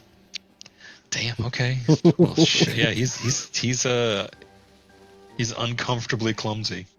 And just gonna try to gain a little bit of this. No, wait, that's gonna provoke 2 attacks, so let's not do that. So we're just gonna proceed. All right. Sinspawn 3 is more interested in attacking Rajit, but let me put the clumsy on Sinspawn, the other one first. I think I already did. Oh, it did? Awesome. Thank you. Yeah, Tempest Surge. Very cool. my focus spell. Very nice. All right. I'm gonna bite Rajit. I said I'm going Bite to me. try to bite. There you go. Oh, No? hell. So close. Yeah. One more, you would have had it. And he's going to. Do you have opportunity to reactive strike or anything like that? I used my reaction already to To do the mess up blinding the, flash. the flash of grandeur. All right. That's his last.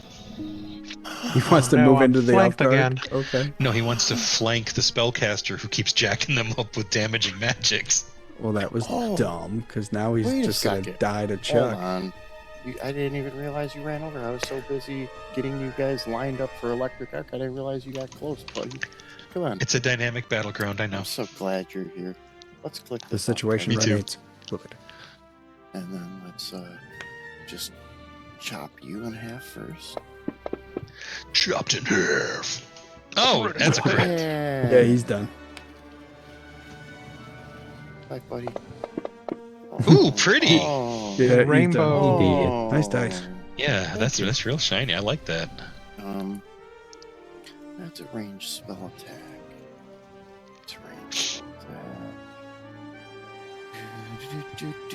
So he run up, got done up. No fun. 29 points of damage. Yeah, okay. Let's hit our map. Because it is a ranged spell attack. Got that on you. Mhm. Oh. Womp womp. Are we hero pointing? We are. Yes. Look at you. Okay. He wants to end this fight, apparently. Just look at that. Just look at it. He hates these cans. Oh. Oh. Oh, that's a crit. How come my hero points don't work like that when I'm playing? Right? That's I not don't true. know, They man. sometimes do. I don't know. Okay. Perforated. Oh, did Nice. He Ignored rightfully earned that 28. pride. Totally. Ignored 28. Yep. Right, come on. Yeah, I was actually like, they have a thing called sin sense where they can sniff out people based on the sin magic or sin that they're embodying, and I was totally assigning pride to you. But Mm. Oh, I'll take it. Absalar Like you comes said. out and goes, "Oh, It's a good thing my soul is clean. I'm Not- invisible to these not me. creatures. I got them all. Let's go to breakfast. Oh, I think some well-earned breakfast is in order." is that And marmalade? I think Oh, is that marmalade? Delicious. I thought that we were out. We made this marmalade.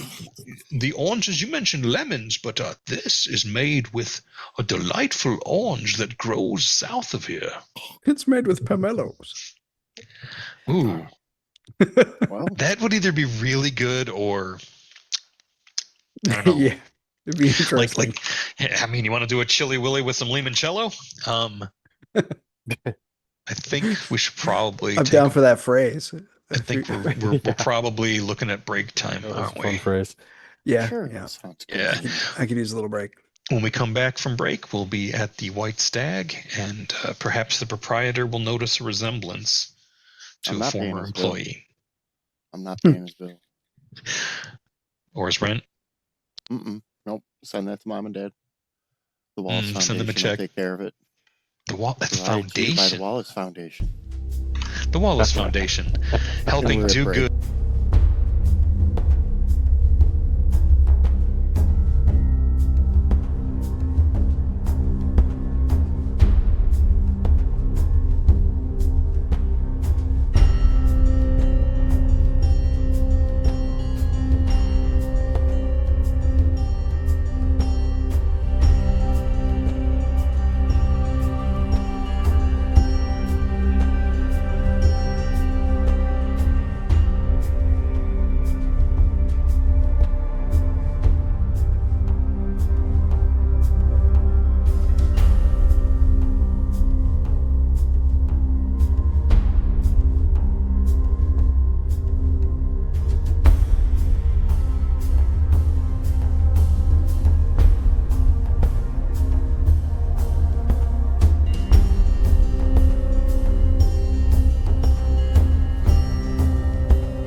Welcome back, everybody.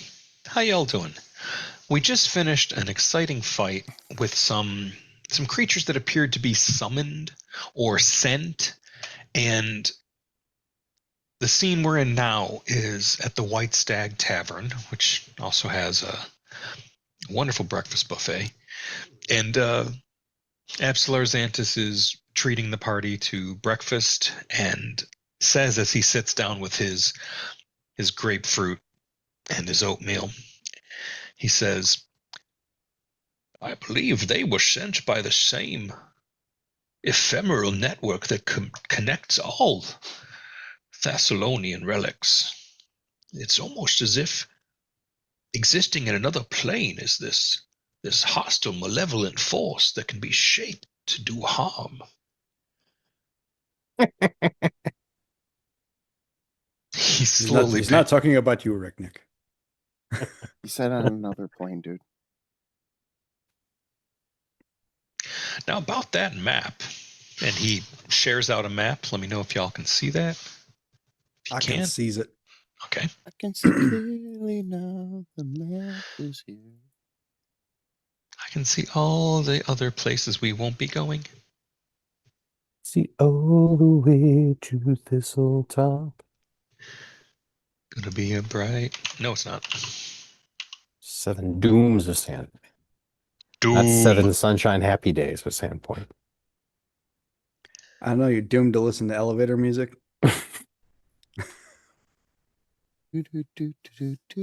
Don't think that's quite how far it is, but I think it's a little less than that. But yeah, it's he shows you it's a long fucking hour. That's a fast pace for an hour. Yes, that's inaccurate. The scale is inaccurate. Ignore that. Okay. Strike that. Reverse it. No, it's just a few miles. What am I, a second edition barbarian? I can't run that fast that far. What am I, a first edition barbarian? I'm going to run to the top of this and summon the horde. Those were the days. Summon horde. Am I right? Uh-huh. So he shows you, and he's like, up on the Devil's Platter is this pit. Now, expect some goblins, although I think their numbers have been reduced. And he notices none of you are laughing at that, and he's like, oh, you going to eat that hash brown? And there's maple bacon and fish cakes, grapefruit. Do you have any questions? Maple bacon pancakes? Brigitte is super fastidious. Like everything is like super neat. Like every bite he's like dabbing with his napkin. You know? Yeah, I think this is the first time that the party's actually broken bread together. Yeah. Like he's super neat, like using the finger bowl, you know, all that. Oh. I believe that's a spittoon. No, I'm just kidding. So what do y'all eat? What the hell are you putting your fingers in my gin for? It was whiskey when I started. No, it's what are y'all eating? What do you fill your plate with? What do we see when we look in front of you? Because y'all have very different dietary needs. Yeah, I imagine from Niran it's like nuts and fruit and, you know, granola basically. Yeah, fruits, nuts, and vegetables. Got a big plate That's of bacon. Oh, that's right. You're vegetarian. Yeah. Big plate of bacon with a piece of grapefruit, and then a small pile of eggs that I try to keep my hand over and shield from Niran as I'm eating. Don't worry, it's no one you knew. Right. Spoiler, Rick chickens Nick? loves eggs. Well, the question is, what is the food? Is it like laid out? Yeah, it's a breakfast buffet. They actually have that. Buffet. Oh yeah, then there's just a plate. Rick Nick's just he racking comes up the back waffle to the machine. table, and he's holding it with both hands, and it looks like he took a little bit of everything and stacked it on top of each other, just to make it as unstable as possible. And then he sits right next to Rajit. Go ahead and make me a balance check. Oh, okay. That's the activity. Balance. I don't think I've ever seen a waffle topped like that before. It takes that a years of sardine? practice. We're going to climb to waffle top. Perfect. It's actually the DC. So it starts to wobble, but as you sit, you overcompensate. It sways at the top a little bit before you set it down. It does not spill. Cool. I look down at it and then I kind of casually take like an imaginary piece of lint off my shoulder. Slide over a half an inch in the booth. Yeah. So the goblins came down the Turandok River, Turandarok, and they also came through the road. It's a two-pronged attack, sophisticated tactics. We're going to have to post a watch. I'll speak to the mayor and the sheriff. Oh, there's the sheriff. And staring at you, perhaps slightly friendlier than... They're pretty severe. Slightly less unfriendly, I should say. Are you the new heroes in town?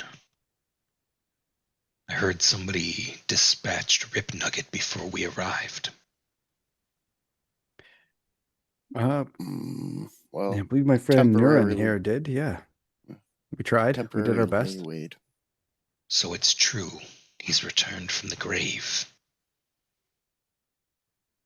Probably will again. If you say so. Father, we will require undead detection measures at the north gate, at the old light, and by the river's edge. Can you see to that by the end of the day? Oh, sure. They've many tales to tell. Stay a while and listen. Oh, nice. It had to happen at least once. I must meet with the guard before I am to have any rest. And Baylor knocks back some grapefruit juice, makes a face. You might want to grab a prune as well. Seems like you In- might have in my- something kind of stuck. In what is arguably my favorite episode of all of Star Trek The Next Generation, I think it's the third season. It's called Yesterday's Enterprise. And it's the one where I don't know if we have any nerds in the audience, but it's one where Guinan gets Worf to try prune juice. And that's really underselling what the episode's about, but it's the start of that episode. And he drinks it and goes, "Oh, this is a warrior's drink." It becomes his favorite drink. It does. And that episode is so fucking good. So good. Y'all familiar with it? You know the one? I am now. I forgot until It's you the start one- talking about it. It starts out like your typical your typical Star Trek Next Generation episode, or any Star Trek episode. There's a strange anomaly, a strange field, a strange something, and there's tachyons and such, and it could collapse any minute. And a ship comes through it, and they recognize it as the Enterprise C. And as they recognize it, there's this wonderful scene where Picard looks back to Worf on the bridge and then looks at and it's like there's this shift. Everything drops down in lighting, and it's suddenly a different crew. And Tasha Yar comes back because she's still the security chief. I don't want to spoil it for you if you haven't seen it. It's absolutely fantastic. It's a redemption story for Tasha Yar, who becomes one of the main characters, and it's, in my opinion, some of the best writing they've ever done on that show. And it was hit or miss the first couple of seasons, but it really hit its stride in the third season, and that episode is just so good. I don't think it's too much of a stretch to say that Pathfinder players might also be Star Trek fans. Okay. So you have breakfast. He shows you a map, and he says, "Whatever we can do to help, we are glad to support the heroes that would come to our aid on short notice and sacrifice much to be here." Should see to shoring up the defenses of your town. We will go take care of this pit for you. I am sure Hemlock is already on the case for that. She mentioned she needs your help. I can I provide her. don't trust her. That girl is poison. Never trust a big butt and a smile. There was no smile present, and her posterior is of average size. But I must warn you. And he puts the lampshade right on his own head. I assumed he just wears it on a tilt all the time. I thought it was a fez. No, it's a. Fezzes are cool. I wear fezzes now. So he's basically saying that if you all need any, consumables, yeah. So I'm putting together a little inventory for y'all. Why don't you give us that bag of healing potions you got, and then go take care of those undead detectors? That sounds like a great idea. I've got a freaking ton of healing potions.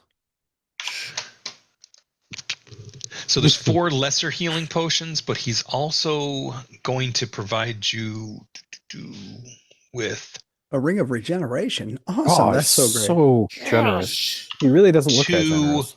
2 moderate healing potions, and the moderate ones are kind of the big dogs. They're the 3d8 plus 10 healing potions. Oh, it's a ruby red liquid that imparts a tingling sensation as your wounds That's heal how you know rapidly. it's working. The tingle bits. Bits and tingles. Is there anything else we could provide you? I mean, now's the chance. Or don't happen to have a... I wasn't prepared for that question. +2 rune hanging out anywhere, do you? Sadly, no. I'm not sure what that is. You mean a potency rune for weaponry?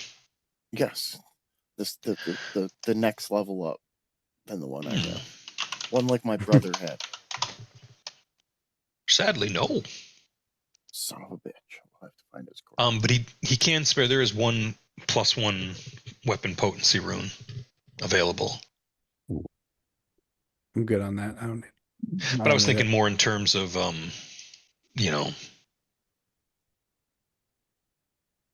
alchemical items or something like that. I don't need anything, and it wouldn't be... Brigitte wouldn't ask. Yeah, how about a cheetah's elixir? I think what's the... Oh, I can't share it. No, I got you. Level 5 cheetah elixir? No, there's level 1 cheetah elixir. Oh, that's the Cheeto elixir. Whoops. Dangerously cheesy. There's 2 lesser cheetah elixirs, and those give you a +5 status bonus to your speed for 1 minute. So those are in the parcel. Cool. I'll take those. Yeah, that makes sense. And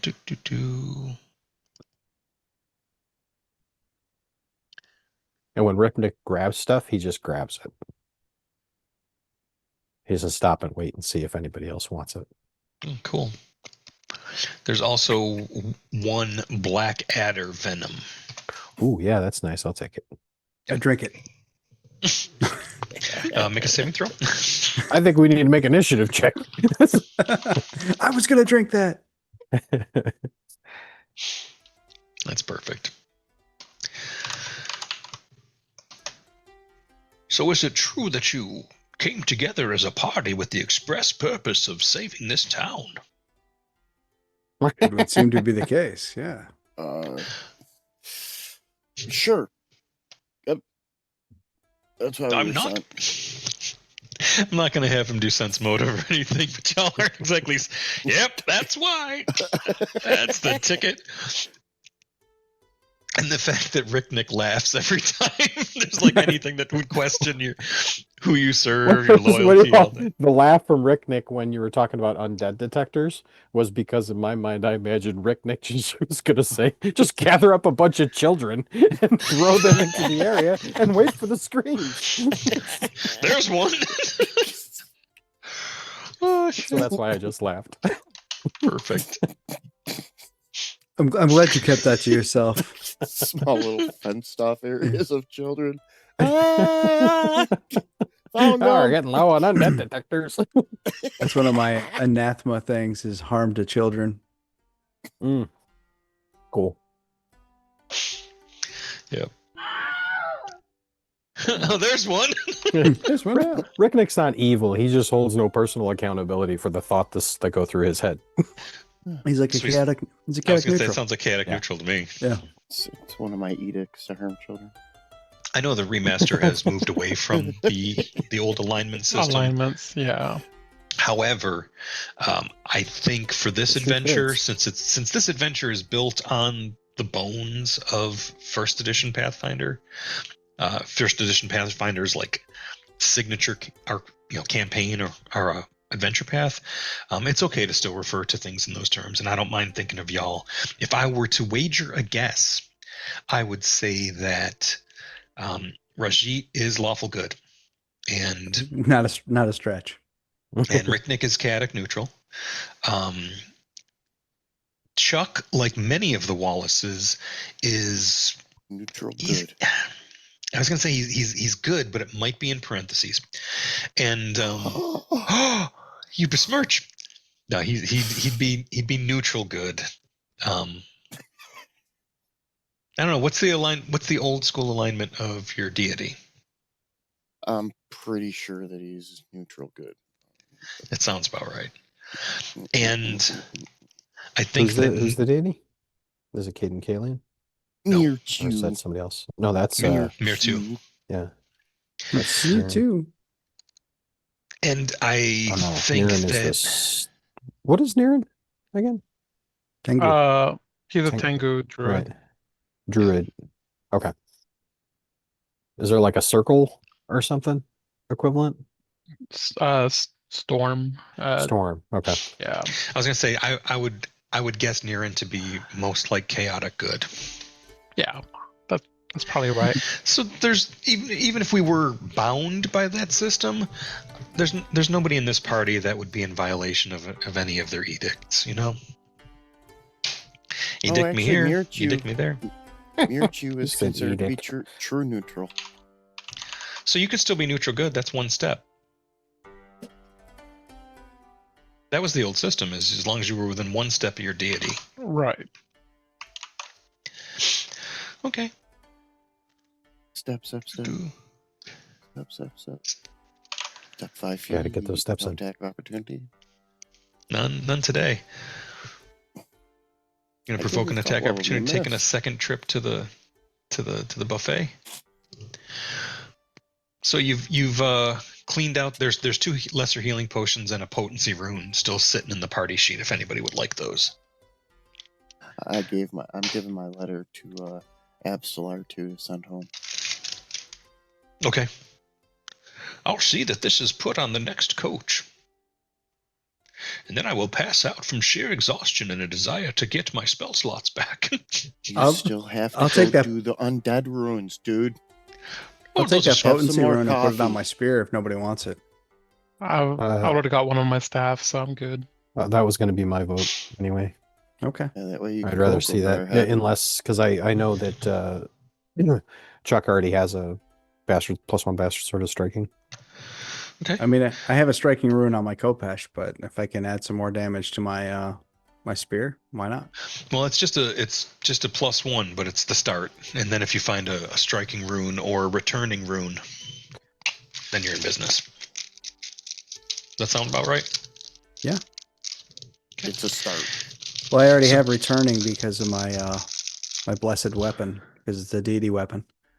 Oh, that's right. Well, Yeah. that's really cool then. Yeah. Now, does that just ride on top of, like, can you still apply another? That's just a property that the spear has when you have it. Yeah, it's I imbue it with divine energy in the morning. So if you can get a striking rune, you're basically going to have a +1 striking returning spear. A missile. All right. Yeah. Oh, that's awesome. All right. Well, go ahead and apply it because you're going to be in town long enough to have that crafted. And there's a smithy just across town, or just I'll across rob the ya. street. I'll do it for you for free. Do I already have a rune on this? Sava enters and You should let Reknik do it. she shudders when she sees Charles. I thought you were someone else. I'm sorry. We look kind of the same. Hair's a bit different. Reknik whispers to Rajik, "Do you see that?" Yeah. You Some must be kinda Corbin. Weird chemistry going on there. No, I'm Charles. Oh, Charles. You can tell because he's in charge. Of our days and our lives. I knew your brother. I'm sorry for your loss. And what did you say your name was again? Sava Bavaniki. I'm a smithy. Yes, he messaged about you. How are you getting along? I just about stopped thinking about him every morning until I saw you. But it's good. It's good. The pain is fresh all over again, but I killed 2 of the goblin raiders last night. You'd be happy to know that. Smashed one of their skulls in. Threw a knife to catch another that was trying to start a hay bale on fire.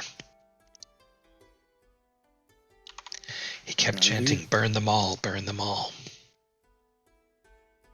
Are there more in town that you've heard of? No more assailants. We're preparing the defenses today.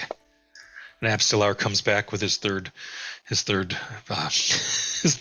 plate of fritters. I'm not supposed to eat this much sweets, but oh, Sava, I see you've met.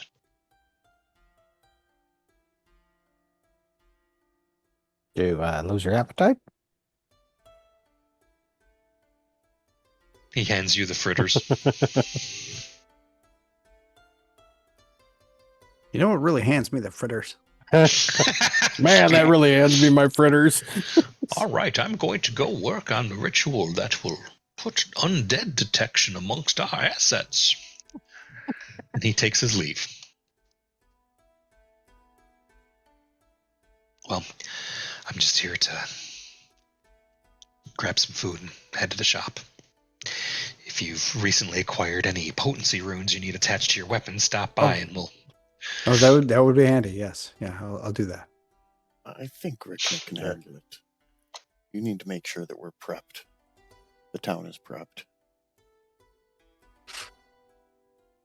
So you're able to take care of that. And what time of day do you want to head to the pit? Right away. As soon as possible. Get in the pit and try to crit someone. The quicker I get there, the quicker I get experience points. Let's go. Toot toot. Come on, let's get moving. Speaking of which, let's go. Jesus. I'm gonna find that third doom eventually. Yep. Let me. And your 4th character is going to have so much treasure lying around. Right? So I named that encounter that y'all did, Strozzo Prete, which is Italian for a type of pasta that literally translates to priest strangler. Oh, nice. I thought it meant calisthenics. It may as well have, for all the danger that Xanthus was in. I was perfectly willing to have them kill him, but I like that y'all talked him into exercising caution. Yeah, we don't want the old man to die. No, if there was doctors, he'd probably be on a statin and you wouldn't be able to enjoy that grapefruit. Maybe I'm living vicariously through him. Here we go. Awarded 100 XP. Yay. Let's hear it for grapefruit. Yay! Vicarious grapefruit. It's part of why I enjoy certain IPAs, the ones that taste like grapefruit. So you're at 480 of 1,000. So you're almost halfway to level 6. Heck yeah. Yeah. Do we clean out the inventory? There's still 1 healing potion outstanding. Does anybody want to grab that? I've got plenty in my inventory if somebody wants to grab it. I I mean, if already nobody have. else wants it, I'll take another. I already Why have don't you 7 take it, Niran? potions in my inventory. I mean, I would recommend y'all I take have it just I have because an encumbrance problem. I got to sort out. Okay, before you go. I'll carry it if you want. I can help if needed. It's gone. It's I don't already think gone. potions. Somebody's I don't already think, got it. I Darren's took got it. Point I don't think the potions really count against. I don't think. They're- I think they're they're light. like point- they're point one 0.1 apiece. bulk. Yep. Yeah, so 10 of them equals 1. Okay. So is there anything else you guys want to do before you leave town? Yeah, I'm gonna spend a couple minutes meditating Oh. with a potion that I have, Okay. and then Is that what they call it? give it to Sava before we leave. It's a Oh. potion of memories. I'm gonna load it with a memory of me and my brother when we were kids. Oh, that's actually Nice. yeah. That's a hero point. That's exactly where I'm going. That's cool. I'm going to take my predictable silver piece out into the streets for a while and swindle people of their money. How's that work? I don't know. That's why I'm bringing it up to the dungeon master so that the dungeon master can tell me. Predictable silver piece. Do I know this one? It's something about, it's your skills, like your profession, right? So you go out and practice your profession. Earn an and make money. income. Earn an income. Yeah. Well, I'm a saboteur. So I Oh, can't wow. find those kinds of things. I'll wait until you have Okay. a big crowd around you, and I'll come up and make like a big show to get people to vote to play against you because I got a predictable coin too. He gathers a. I wouldn't call it a. You'd be like, I don't believe you take this one. It said, oh, that's a great shill. Yeah, totally. We get an aid check on that. That's Yeah. awesome. Yeah. Uh-huh. Go ahead and make me a deception check, Chuck. Oh, I'm going not to good at assume those, this is but when I'll I'm try getting it. my spear fixed and I'm not there. Well, the good news is the DC is only 15. Yeah, no, I'm not good at it. Yeah, don't worry that it says critical failure. It's just because I have the DC set from before. All right, so he doesn't give you any circumstance bonus to your deception, but if you want to try, It feels you may good. it does. What should I roll? A Well, 20-sided die. I tell you what, you have okay, a choice. Cool. No, hold up. Ease up there. The nature of that coin, I would say go ahead and you can make your choice of either deception or sleight of hand, or thievery if you're just out to like use it as a distraction to lift some coins off a person. But sleight of hand seems the most obvious. I don't think there is a sleight of hand. It's I think part it's of just thievery. thievery. Yeah, it's a type of thievery check. Pickpocketing is the other one I was thinking of, which is a type of thievery check. But yes, is sleight of hand not an activity? Unless I'm not spelling it right.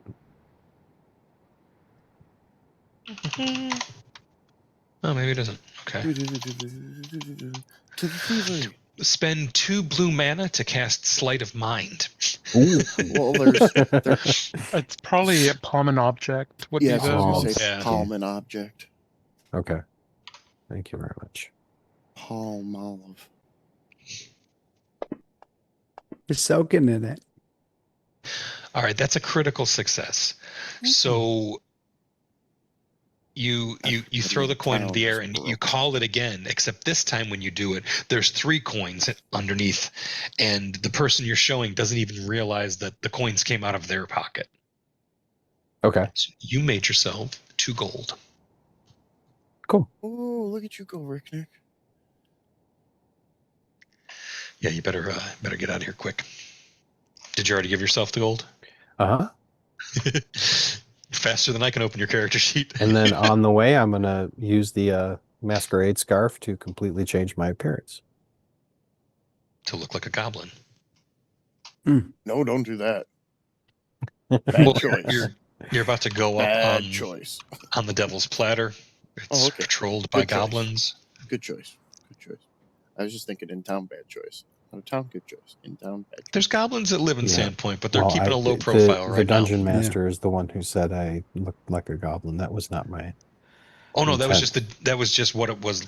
You tell me It was what you're just looking witty like. banter. Just a gnome, just different. Okay. Okay. And the observant might have noticed because he was trying to do it in a way to mess with Rajit if possible while eating. Ricknick would occasionally tug on his beard and it would come away like it was connected with a rubber band, and then he would put food in his mouth and then it would snap back into place. I love the second most ridiculous character you've made for the campaign. Oh yes, chat. I do crit in other games very often, but less so in this one, or less so in Kev's game. All right, so you guys are gonna make your way to the pit. Yes. Yes. Awesome. What path are you taking? Your choices are to, follow the farm road, go, follow along the Tarandarok River, and then climb up from the north side, or you could. Whichever one is least likely or most likely to have the least number of goblins watching it. Okay, well that sounds like either a nature or a survival check to me. Mm-hmm.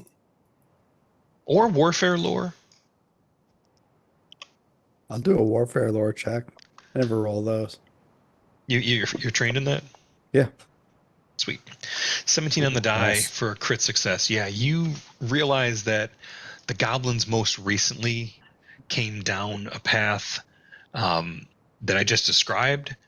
So it's you don't know if it's patrolled, but you're thinking in terms of, well, they may expect some blowback from what they did, so it might be better to take more of a zigzagging path.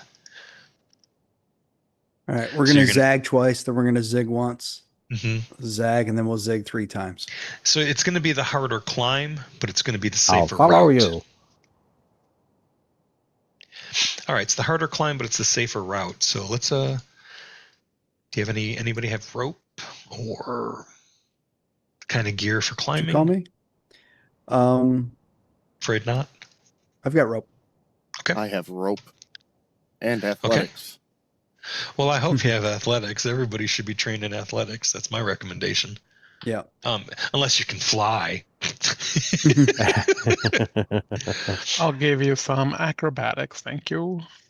All right. Can I get 2 athletics checks from those with rope, and that will provide an item bonus for everybody else too. Oh, sweet. Yeah. So it takes you a little bit of time, and I'm going to draw it on here. You basically follow this path to get up. Y'all see that on the map? No. Give it a sec. I closed the map. Yeah, I have the image. There it is. Actually, I think it's just showing up on the stream. I might have to change my my marker color though, because it looks like we're making a canal. We're gonna flood it. That would be great, but it doesn't work like that. Okay. And you make it up there. It takes you a little while, but you're up on Devil's Platter. And Devil's Platter, as you look out on it, it's mid-morning, and it seems like there's this. It's a flat-topped mesa, but it also seems to be slightly concave. And I think I described this earlier in the campaign for previous characters. There's a bit of a condensation effect that happens where there's a mist or clouds that form up on top of there because of the change in temperature in the. Thank you. And it looks like at this time of day it's mostly burned off. And by midday, it should all be gone. So you could proceed counting, using it for a little bit of concealment. What you don't see as you scan will depend on your perception check. So everybody can make seek checks. You seek what I seek. That depends on what the dice roll. Let me search my activities. Yeah, and if anybody would like to instead look for I guess you guys are doing great. Nobody's sneaking up on you here. If anybody wants to make a survival check to see if there's any tracks, I'll save you that and say there's no goblin tracks on this part of the platter where you've gone. Oh. It's almost a 7. There's goblin tracks everywhere. The goblins are inside me. We're No, it's- surrounded. So, using the map that you had and the conversation that you had, you're able to make your way to the interior of Devil's Platter, and get there around noon.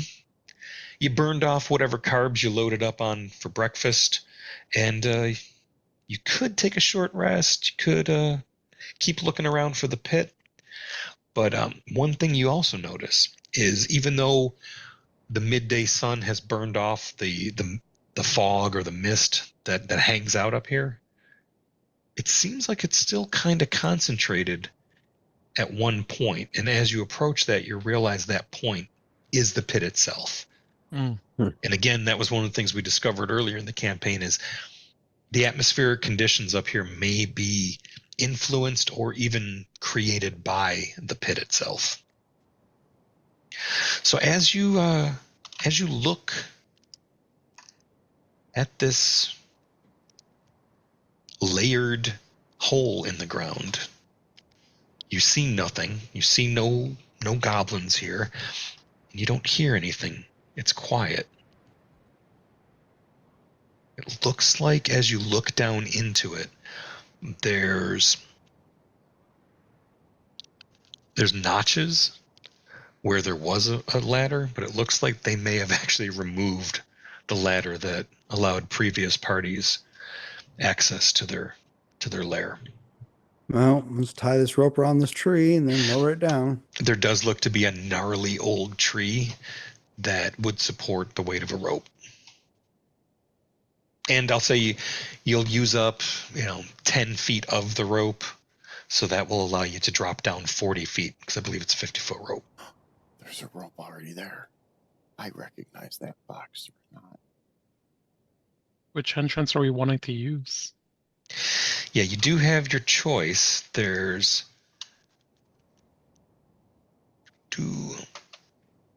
I believe it was. Let's go ahead and get all the maps. Maps. I say we go in like SEAL Team 6 and just start clearing areas. First place Just to go. fast ropes down to level 5. No. Level by level. Sounds Nobody good to me. escapes. Okay. Can I take some time and put some traps at the other entrances that we don't use in case anybody comes out and we're behind us? Ooh, I like that.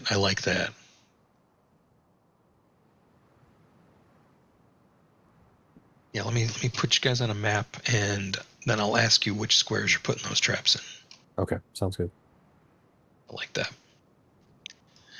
But it looks like you're the first lip that you have access to is the Whistlefang lair, and between what intelligence was gathered by the previous party, that looks to be the way to go.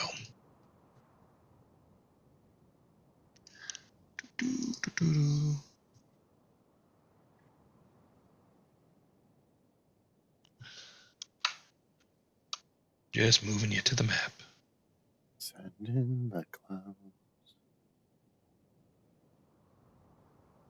Send in the cloudlings. Let me get you out of initiative. There we go. This All says right. level 2. I want to start at level 1. Just kidding. Level 1's got no doors on it. Yeah, level 1 is. Okay. Yeah. You're in the right spot. All right, Thank you so for we got this correcting me. door, and then down below there's a couple doors, right? Yeah, you could, and it looks like there's a ladder to the north here where you could go down further if you wished. I do. But did you want to place traps here first, where your rope ends? Because the rope is like. Oh, go ahead. No. because whatever door we go into is going to have a trap on it. So once we figure out which entrance we're using, then the other ones will get spike traps. And then on the just inside the door that we actually go through, we'll get an alarm snare. Okay. So spike trap to show me where you want to put the spike trap, and then that's why I was asking about the it's just entrance one points on door. the next level. Oh, the next level down. Okay. Right. The one that Caravan jumped down to back in the day. Yeah. Ricknick's not jumping down. That'll hurt his toes. Ricknick has a higher intelligence than Caravan. Well, in Caravan's defense, he knew he could take the jump. Niran is going to use his Tailwind wand to cast it on himself. Damn good spell.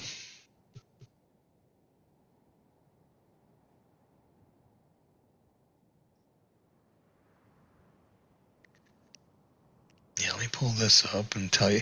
So, like, level 1 is basically the surface. Level 2 is they're not named as well as they could be. I'll be honest with you. And we already seen this, so I'm just making sure I'm not spoiling. All right, this is the level below. Fucking dark. Might Because still I'm be not on later. that map. I'm not on that map either. Yeah, that's we ran into the same thing before as when we split the party. I can't show you the lower level unless I put your tokens on the map, and if I It's fine. put I'm not You going can put down my there. token down there. Well, it wasn't my plan to go down there. So all right, I'll put Ricknick down there then. And suddenly it's deja vu all over again. There we go. actually, I can see it now that he's on that map. That's weird. Yeah, well, because I have token shared vision so that Kev can actually show the audience what your characters are seeing. Gotcha. Does it break immersion? No. It's a show. We're having a good time. Oh, you know what? Maybe I'll just do it like right in the square that I'm on. Because anybody's got to cross this square to get to the ladder up to the next level. So maybe I'll just put a trap right there where I'm at. Okay. That's actually pretty good. I don't want to ruin this map for anybody, but like every time I look at this, I just look at it like it's just a off-color version of like what you see on a cam, like when they do a colonoscopy. Yeah. I knew you were going to say that. Yeah. All right. Well, he's going to plant an exploding polyp right there. So what's the DC for setting a trap? It's because the thing just says that with the trap set, it's just like a DC 17 for them when they hit it, but I don't know what the crafting. I remember snares were a survival check. It not could crafting? be. And to make the trap, sure, but I think setting them, I could be confusing them. Again, I don't know what all the classes can do. I'm gonna say go ahead and make the crafting check, but maybe this is one that you should make in secret. So, excuse me. You making traps again? Do that in your room. We told you. The question I have is because I have assurance with crafting. Okay. So can I just throw a 19 at it and Why would you throw a 19 at it? Shouldn't it be your level plus your proficiency, not your stat? Your stats don't get added to assurance checks. right? That's why I said 19. So it is instead 19. Yeah, instead of Oh, okay. 22. Oh, because you're an expert. Yes. Okay, that's the part I was misunderstanding. Gotcha. So cool. Yeah, 19. You said it. Cool. I'll say that will be someone's either DC to survive the trap, or even their DC to. It does see 2d8 damage. That's a lot of damage to baby goblins. Baby goblins? Well, baby goblins shouldn't be sneaking up on us. If they're sneaking up on us, they're adult goblins. And then I'll head back up to the next Okay, level. perfect.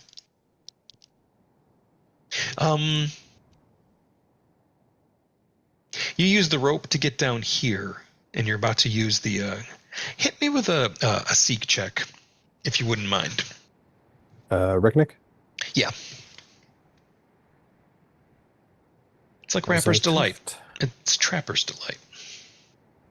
Oh, incidentally, I do also have the trap finder feat. So I'm searching for traps even if I'm not searching for traps. Right. And you just rolled a 30. And what you realize is that the underside of 2 of the rungs of this ladder have been sawed away with what must be a jeweler's saw or a piece of sharp wire. Mhm. And if you skip them, they'll remain intact. But if you were to try to climb this in a hurry, they would absolutely break. And this ladder is booby trapped. Oh, okay. But you rolled a critical success on it. Any way I can reverse the trap in a way that's unexpected for somebody else who's climbing it, who set the trap and knows it's there? You'd have to take the time to saw away at some of the other rungs, maybe, since they know which ones. Whoever set the trap knows which rungs are false. Too much You know what time. I'm saying?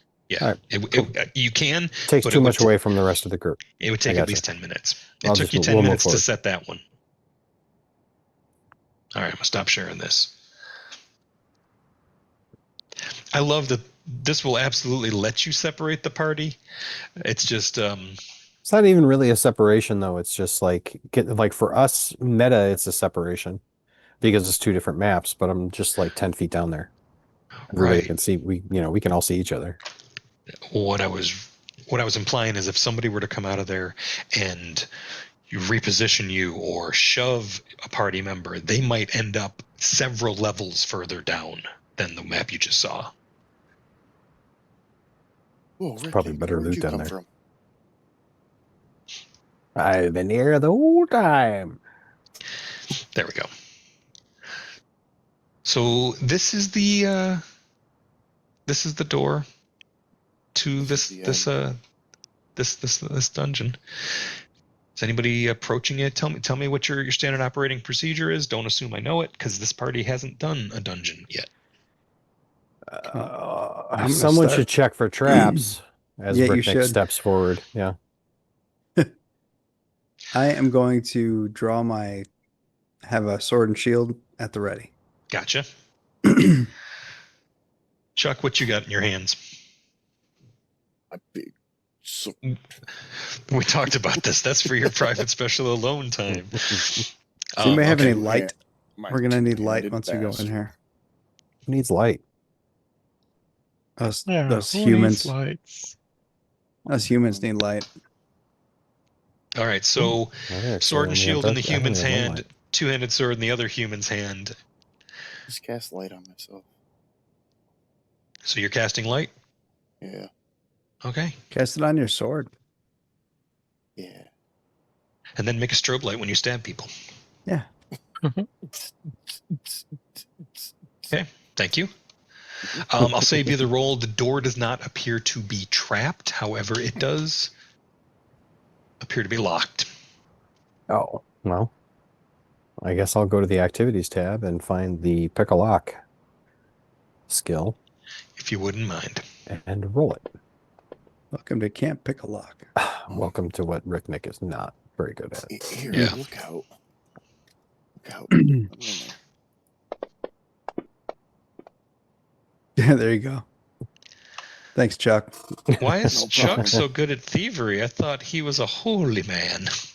Ricknick is once- technically better, once- but Ricknick doesn't make a practice of picking locks. If he's got a door, he can't get it, and he just blows it up. Once I was a young man and my father kept all his dirty mags in a lockbox. Remember, we already established in the canon that your father is played by Charles Dance. So, okay, so you have unlocked the door. Do you, in fact, open the door? No, that is Rajit's job. Sure. You know what? Cha-cha real smooth. I'm just gonna walk right Chuck up, and Ricknick just look like right at Rashid. shield up, sword ready to go. I just kick the door open. I Boom. get that y'all have some trust issues and that this is a place where you were hurt. Okay. Opening the door, Raji, you see a long corridor and what appears to be there's a dank smell in here of, I don't want to say like old bones, leather. The walls of this chamber, Like approximately there's 2-week-old blood and guts. Yeah, right. there's a There's still a blood stain on the floor in front of us. set into crags along this corridor are various skulls, deer skulls, cow, elk, maybe even a few human skulls. It's like Oh, grandma's house. because I'm not going to meta, I'm just going to walk in. Go for it. Yeah. So you walk in, and it's there's alcoves where there's these massive spiders, and at first you flinch like, oh, it's a fight, but the spiders aren't moving, and you do remember reading the notes that were left that there was a taxidermist here, and it looks like they even left a secret door ajar to the left behind one of the spiders. I see that. So the desk with the blood all over it in there. And what you notice coming into this chamber is it almost seems to be abandoned. Like it is quiet, and there's no quiet. it is quiet, and there's no fresh tracks. Wu-Tang's from the show. I almost wore my Wu-Tang shirt, but instead I wore my Ark shirt. Nice. Niren, are you guarding the rear? Yeah, definitely. Make me a perception check. Sure. Do you want it as a seek? Yes, please, so that it's secret. Secret. Perfect. I got a secret. That mist that I described before seems to be concentrated the further down the pit you go, so it actually obscures your vision beyond more than 20 feet. Does it obscure even my vision? Well, you got some super special vision? I do, because I have from being a storm survivor. Eyes of the gods. Oh, let me find it.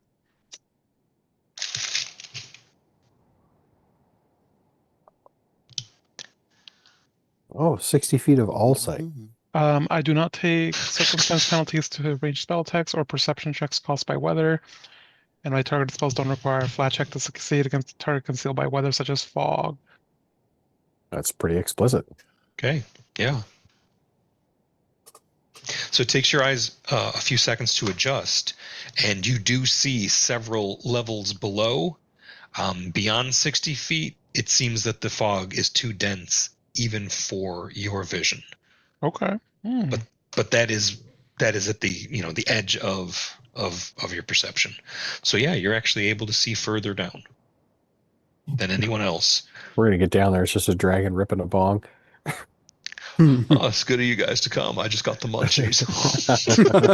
Oh, dude. I'm so here for that encounter. Like a Shadowrun surfer dragon, dude. Love it. Oh my god, that's too cheesy even for me. Rip it and grip it, buddy. Plug it. Does anybody care if I take 10 minutes and put a trap here? Once we're all past this point where Rickonick is? Do what you got, man. I mean, because it's, hand wavy him if it's just a die roll.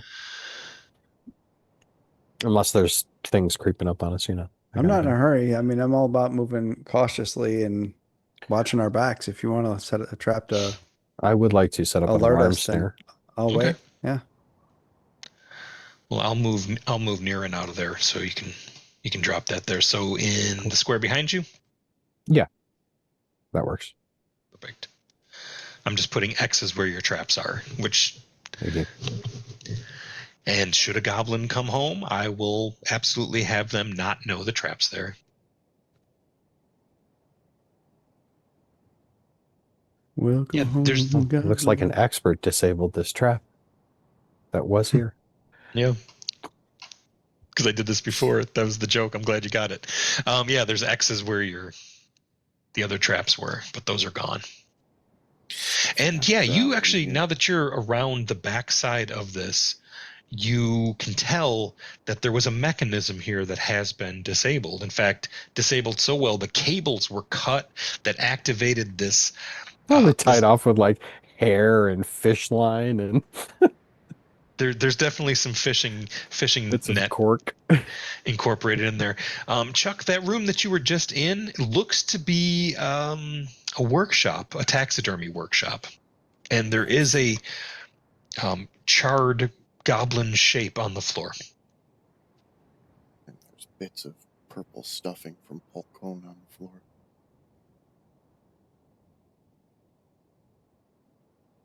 So you make your way in here, and yeah, there was a trap mechanism in that statue, but it has been thoroughly disarmed. It can't be rearmed. Is this gum? It's some sort of gum resin. Okay. So again, it's as you move through, this part seems to be as you Rajit and Riknik, as you move in, this is a very large chamber that looks to be supported by some wooden columns that hold up the ceiling. There is an indication of a throne-like chair to the north. Just want to Okay. listen. That's what the seek check was for, just to listen to see if there's any indication of activity of other sentient beings in the area. Well, when you listen, you hear what you hear. And I wouldn't say that you hear any sentience, but you do hear a Sentences. Oh, there's some sort of Nature check? yeah, please hit me with a nature check. Like a clawed skittering. Maybe a clawed skittering, maybe something that is using a form of echolocation to listen back. To hunt. And squeezing through, no, it's not squeezing, coming from the north is a strange creature.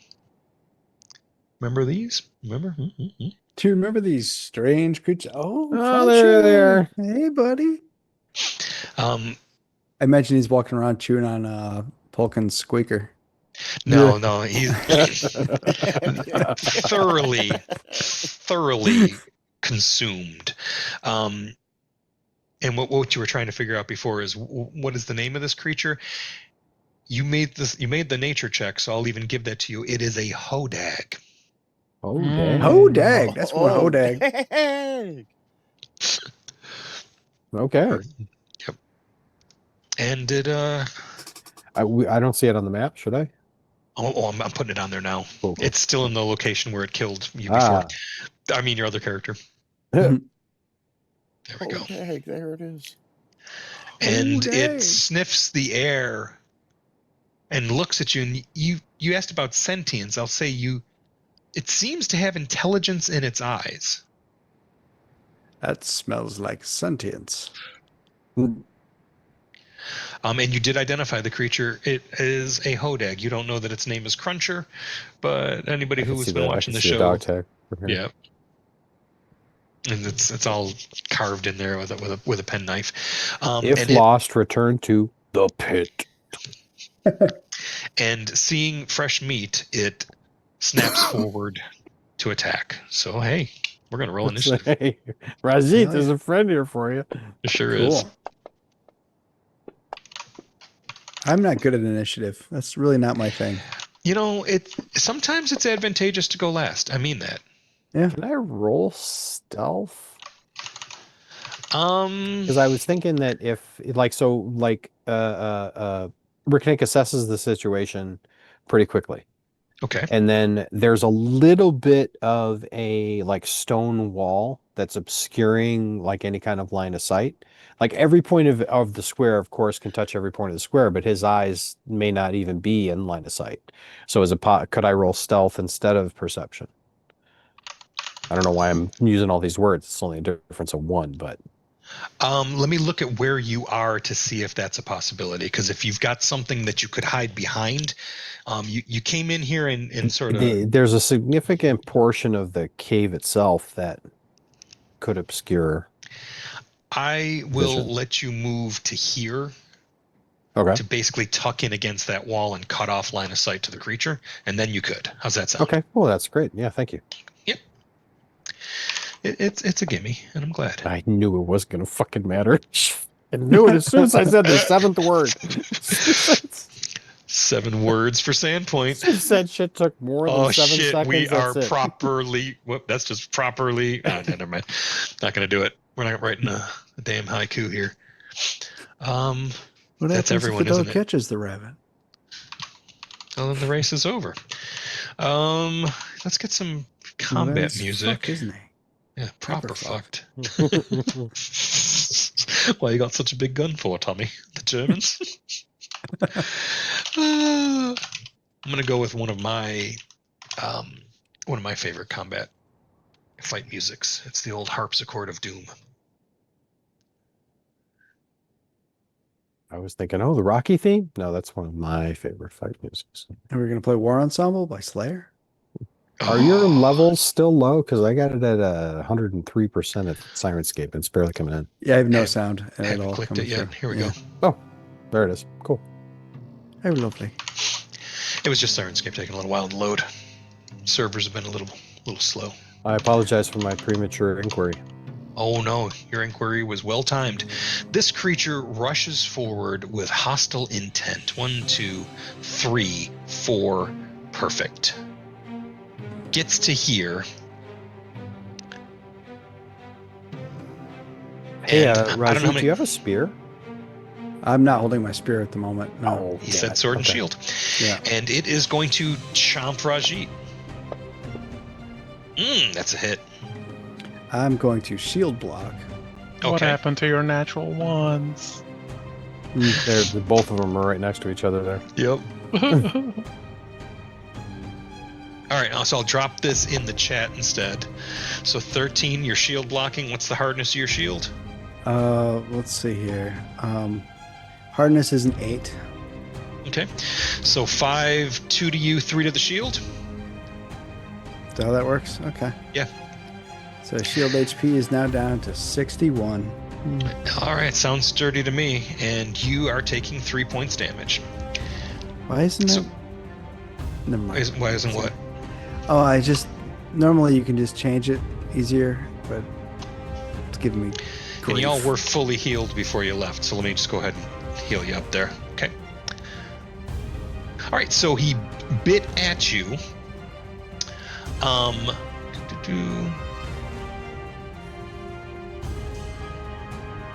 I do wonder if Fantasy Grounds would automate the shield hardness if you click the shield raise button. Yeah, there's a few quality of life improvements that could be done. Absolutely. That would be a good one. So when he bites you, what you're surprised by, he bites onto your arm. You know, your shield takes most of it, but it kind of jerks at you. So that's where the damage comes from. But what surprises you is he picks you up and smacks you to the ground and knocks My. you prone. That is surprising. And 1, 2, 3, that's his turn. His turn is over and you are prone. Okay.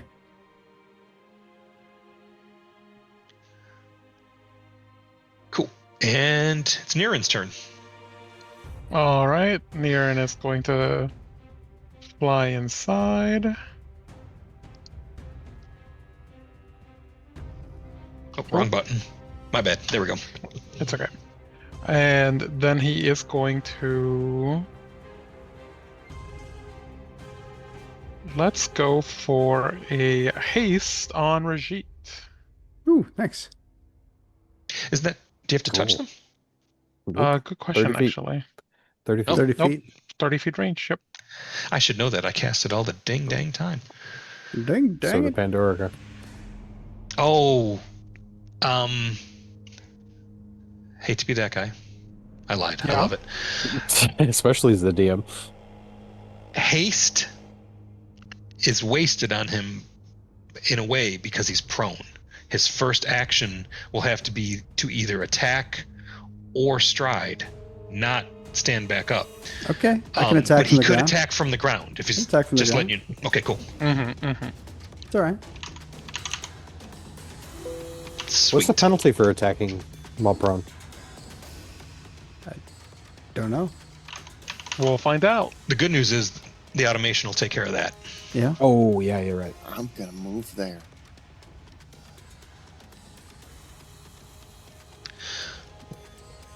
Okay. That was weird. Now, You get used to it. You do. Rajit, I believe in you. I cast heroism on Rajit, Oh, okay. giving Thanks. him a +1 to pretty much fucking everything. I love it. Everybody's just buffing the guy on the ground. Got a Go, buff for Raj. melee. Buffing the Okay, fighter. Well, There's a for difference. my first action, because I have to, Mhm. I'm going to strike this guy. Oh, hell. Oh, Okay. yeah. 31 is a hit. 31's a hit. It's And not, not a a crit, crit. so this guy's got some armor At class. least a 22. And it's got a trip trait. Ah. It does have the trip trait, so That's why we stay way over that's why I use here. this. So how does that work? Like, because I have the Kopesh has the trip for the You critical can hit. attempt to trip him, yeah. Okay. So make the athletics check against him, and it should. Yeah, there's a Trip is an activity, so yeah. you I'm should just going be. there now. Yeah, Thank you. You got this. I got this. If you knock him on his ass, that's hilarious. That'd be great. Oh, he is prone. Perfect. Okay, so that's one action. Your quickened one. Yep. Yeah, that's my quick end action.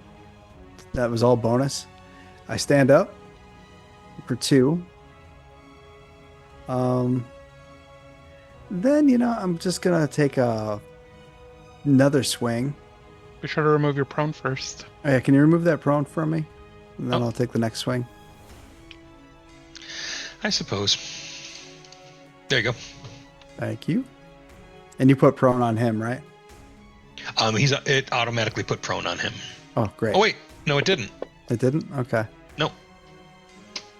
Oh, so a Hang on. 25 would that, or would the That's modifier funny. for the prone make a difference? Yes, you hit. We've learned the importance of stacking effect. Oh hell yeah! Okay, there's some All more right, damage 15 for you. damage. Yep. And then for my last action, I am going to raise my shield, but not just raise my shield. I'm going to raise my shield with the shields of the spirit, Okay. which is that's the button I wanted to hit. There we go. I'll throw that over there. What's that do? Well, I raise my shield, causing an ephemeral spirit shields to float within my aura. Ephemeral. The shields last until the start of my next turn, or until I'm no longer holding my shield up. And while your allies are in my aura, which everyone is, they all get a +1 status to their AC, and they automatically take anything that tries to attack my friends automatically takes damage. How many actions was that? 1. No, I mean total. That was my 4th. Okay, cool. I was just making sure Okay, that you yep. got. I didn't want you to sell yourself short. Nope. All I'm right, set. cool. All right, Rick. Well, my turn's pretty simple. I'm readying my short bow. And then That's I'm one. applying Blackadder Venom to an arrow, which is 2. That's 2. Okay. And I'm done. Cruncher gets back on his feet. That's his first action. You hit him, Roger? I don't have reactive strike. Oh, I have other Oh, reactive yeah, stuff, but no champion. reactive strike. Yeah. He is then going to do Rip and Tear with his last 2 actions, which lets him make two claw strikes and 1 jaw strike. A little flurry of lizard blows. All That's right, I exactly gotcha. what's going on. Have yourself a little claw banger. Ooh, ouch. Crit. All right. Well, I Got can't do anything anything- about that. Yeah. All right, I mean, all right. because I don't have. Do I have reactive shield? I don't think I do. All right, I'm dropping I damage don't. on you. Yeah. Yeah. Just drop it. I got nothing. All right, that's the first claw attack for 34. The second claw. He's gonna miss the last. No, it's fine.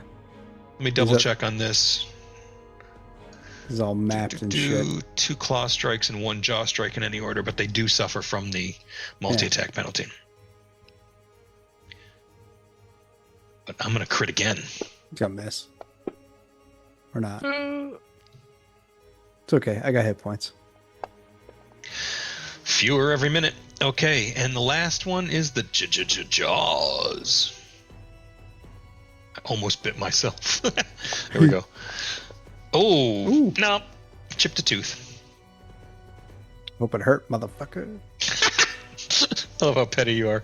What kind of AC bonus is that comes from your aura, Raji? What kind of it is Yeah. it? Let's see here. It's on my actions, shields, Otis Spirit. Probably status. Probably. +1 We're going status to- bonus. Yep. attempt to cast Tempest Surge. And it's half damage. All right, he succeeded, so half of this. Ouch, that's still 12 points of damage. And it's going to be a snow drifted one, so he's going to get surrounded by snow. Because he's a bigger target, you actually get more oomph out of that, don't you? I think so. That's cool. But because he didn't fail, he did not clumsy, so.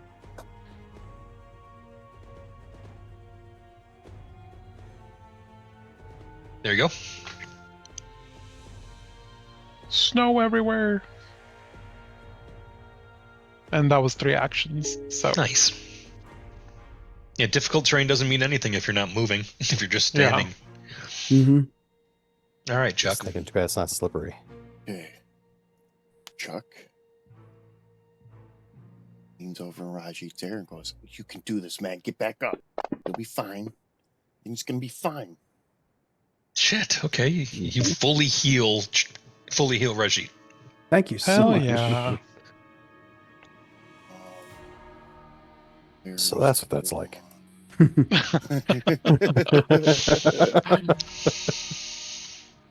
So there's one of those.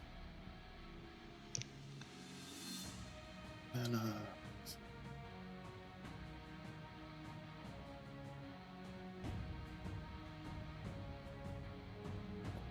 firm to squeeze there. Don't want to do that. Don't want to do that.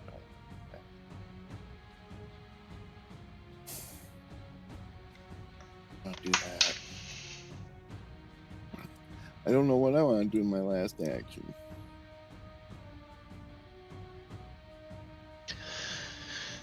Yeah, I'm just gonna cast Recall Shield knowledge? on- You could always find out Yeah, more let's things do a about the creature. recall yeah, let's do a recall. I knowledge. I had a thought too, like doing a seek check for anyone else who might be listening or drawn to the sounds of combat.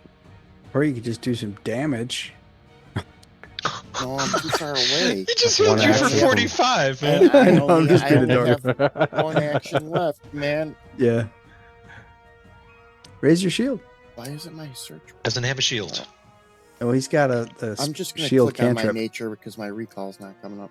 Yeah, that's only Okay. on myself though, and I'm far enough away. I'm not overly worried about it. Okay. I was originally gonna put it on you. That's why I was asking because I was trying to figure out if it would stack, but that's only on yourself. Oh, okay. So I'm just gonna do a nature roll. Yeah, it's a beast, so nature's absolutely applicable. What would you like to know? Does he have attacks of opportunity? Does he have reactive strings? No, he has a different reaction.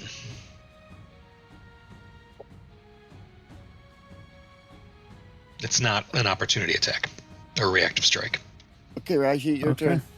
Fuck It him is up. my turn. How long Let's does the see what we- heroism last? Forever. Just like 10 minutes. May as well be. No, I'm dead serious. I'm not even. Yeah, making yeah. up. I I'm just pretty looked at sure the it's time 10. on it. Oh, Nice. look at that. There's a hit. Let's drop Yep. that on him. Nice. Another 11 Okay. points of damage. And then let's do a map 2, because why not? I'll probably miss on this, but that's all right. You could crit. Yeah, or not. And then I raise my shield, and we'll call it a turn. It's always a good option. Hmm. Ricknick got a poisoned arrow knocked. And drawn and fired. Ooh, That's a hit. 29. Okay, well, we'll do some damage first. And then I'll go to Blackadder Poison. Blackadder Poison.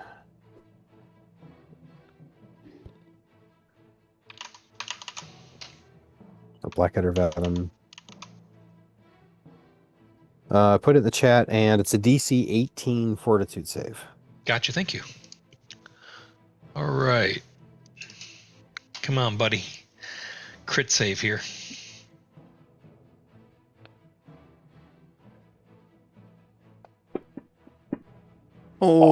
Oh, that's a crit fail.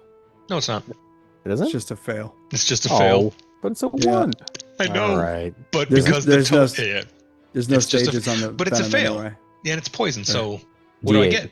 1d8 poison damage, and you have the opportunity to advance to stage 2. Go ahead and roll that damage if you wouldn't Oh, mind. sure. Another 4. Hey, that's actually pretty cool. So another 4 points of damage on him. And you got 2 actions left. I do have 2 actions left. I'm trying to figure out what the hell I want to do. I wanted to ask about bombs and splash damage with large creatures. Mm. So, like, if we Mhm. say the bomb hits the 5-foot square, and I hit the rear square, and it hits 3 other squares, and all those squares take splash damage, which They seems can't take not splash right. damage from the same source. Oh, okay. But I think you could basically put it in such a way as the splash damage won't affect. That explains it. Yeah. Yeah. Yeah, because the target always takes splash damage anyway. Right, because that's the whole But thing. if it can you're only hitting take them it with. once, then Yep. yeah. All right, so I But have if 2 some actions goblins left. join the fight and use him for cover, then you could absolutely hurt them too. Well, let's set him on fire then. I'm gonna make 1 and 2. So prepare the bomb, throw the bomb. I believe that's how that works. And I use the map 2.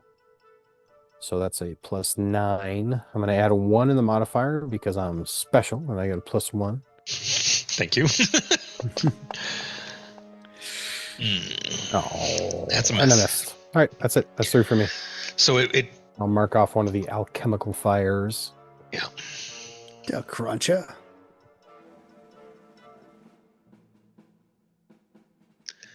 Come on, bite me, Cruncher. Go ahead, bite me.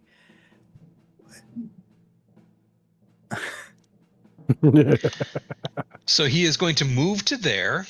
Chuck, if you I'd want like to do use anything my about that, reactive strike, please. go for it. You get it when they move into your square? Now he Well, moved he through. moved. It's the square behind. He moved Oh, all right. multiples. Hey, I got you. Hey, it's a hit.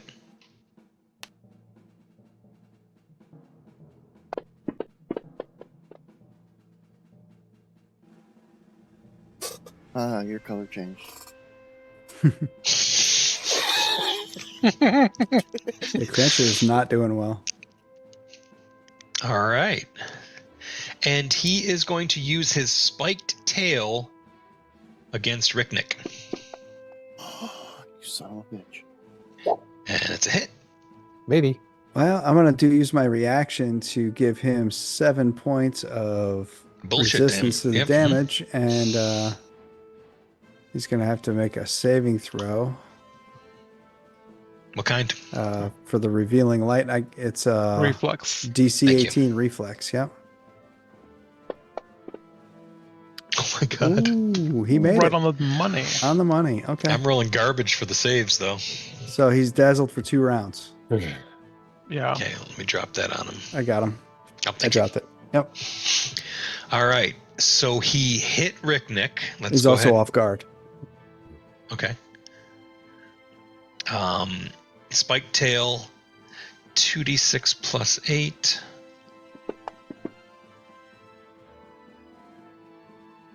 Wow.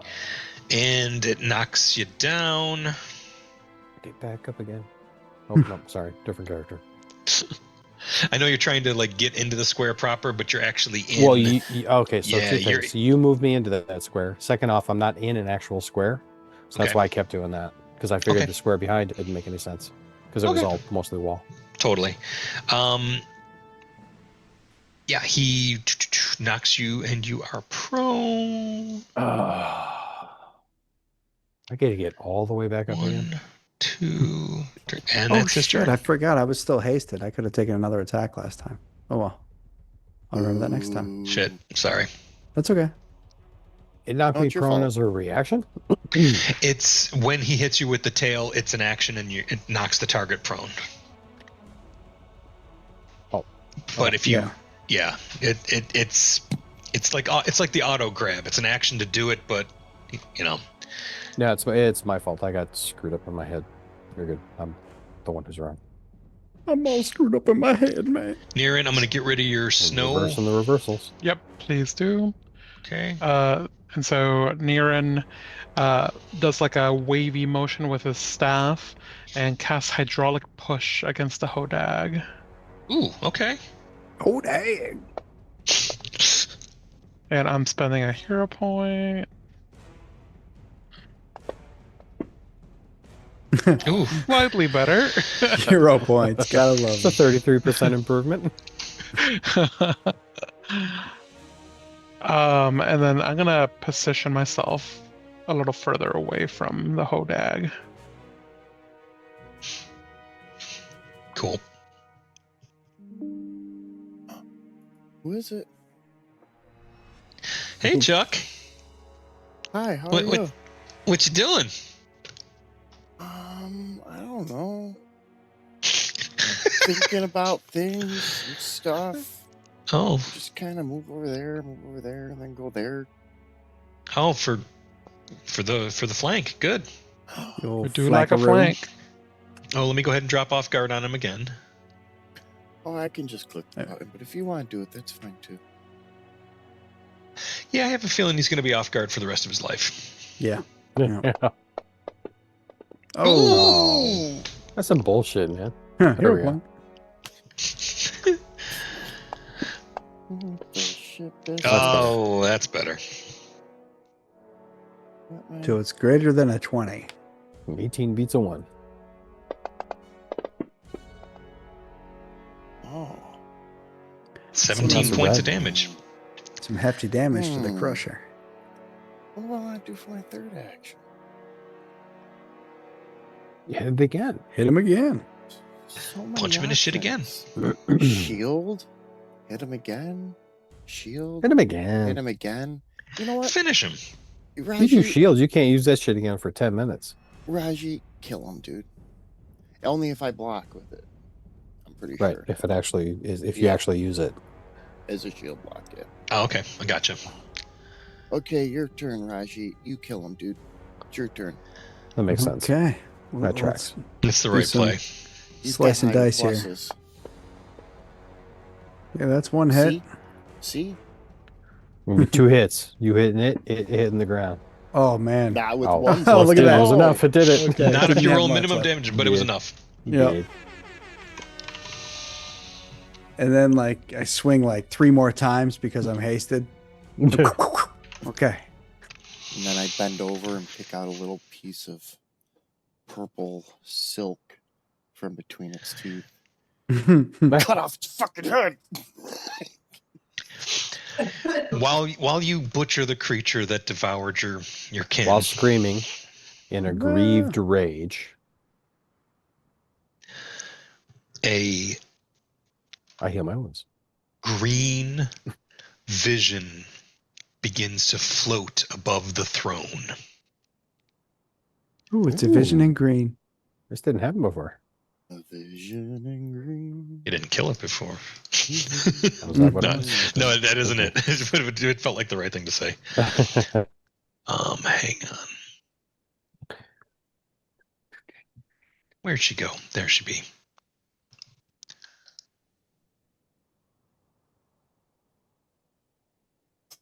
Ooh. You have come. You've come. I knew the town would send more fools to What their happened to your ear? doom. Never mind about my ear. I ate him. No, she floats above there and says, "Your kind have set things in motion you can't understand. Our time is at hand, and you will die." and she fades into a green mist. Oh. What a bitch. I use my reaction to look surprised. She uses her reaction to look not surprised. I run over and start swinging at it. Die, Vision, die! Okay. It's okay. It's okay, Chuck. It's okay. It's okay. No problem, dude. No problem. She's gone. She's gone. Rubbing his shoulders. Sorry, That's I've been funny. thinking about Corbin a lot lately. I didn't think you'd be thinking about your new character until you got down to single-digit hit points. Oh no, I wrote him a whole letter and everything. It's 2 pages long. I'll read it to you later. So the door to the southwest slams shut. Mm. The door to the northeast slams shut. At the same time, or One after the other. Spooky.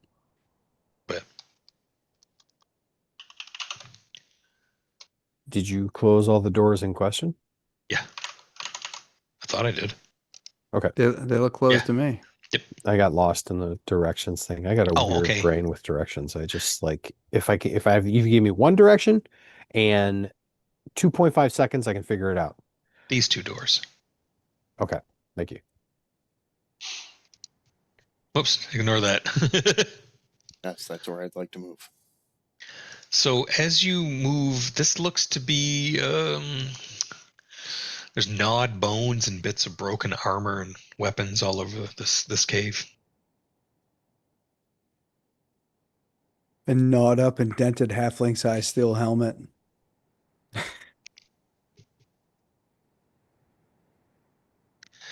As you move into this chamber, it looks. Yep. Yeah, it looks like this was one of the places that it has been fed.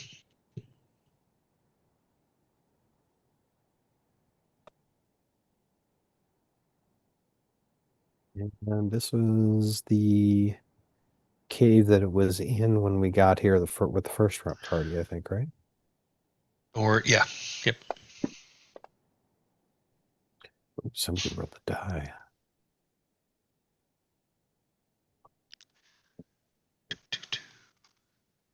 Well, no matter what, Rip Nugget's not this way. Well, Rip They- Nugget's They ain't living in garbage. been dispatched. Not his armor. Ricknick, as you go behind the throne, you're pretty sure there's maybe a secret door on that Oh. northern wall. Ooh, let me found the make an projector. appropriate roll. What would be the roll to reveal that I'm sorry, secret door? Seek. Yeah, you know it's there. You can feel the draft, but you don't see the mechanism to open it. Near it. Let me bring you a light, little bit. Take a look over here. Does anybody need any wounds treated while we're here? Doesn't Can look you- like it. I mean, it hurt Okay. Ricknick a little bit, but I'll wait then. once he I points see. it out to you, you're able to see it. I see how it is. My bruises and scrapes aren't worth your time. I gotcha. Okay, fine. I'll remember that. Well, how bad are you hurt? Like seriously, do you need? Y'all- y'all are- I'm going to wake up with a bruise tomorrow. Shit, are y'all encumbered by all that baggage you're carrying? I'll make sure you don't awaken with bruises, but for now, you're ready to grab. So, Ricknick, you examine this door. You're pretty sure there's no traps on it. Okay. Opening it. Okay. It looks like there's a passage to the north. Stand on top of the chair. Can shine. Is anybody else following? Going first? I There's guess a I'll. weird line of sight thing there. Oh, there we go. Okay, cool. Sorry, Um, the flashlight wasn't pointed in the right direction. Do you want to go first, or you want me to go first? Yeah. Ricknick, do you have low light vision or dark vision? Yes. Low light. Okay. So I'm using the edge of somebody's light. Yep. That's the weird light thing you described. Oh, it's already out there. Never mind. Yes. Yep. Thank All you. right. And I figured that out about 2.5 seconds before you said something. Well, I'm only so That smart. tracks. And you come up to another door. However, this door, Ricknick, is covered with a bit of bronze that has been hammered into the wood of the door and bears the mark of the Sahedron. Okay. Detect magic, because I got arcane sense as a feat, Okay. so I can do detect magic at will. This door is not magical, Okay. but it is locked. Check it for traps. I mean, I got the trap finder thing. Yeah. Go ahead and roll for that.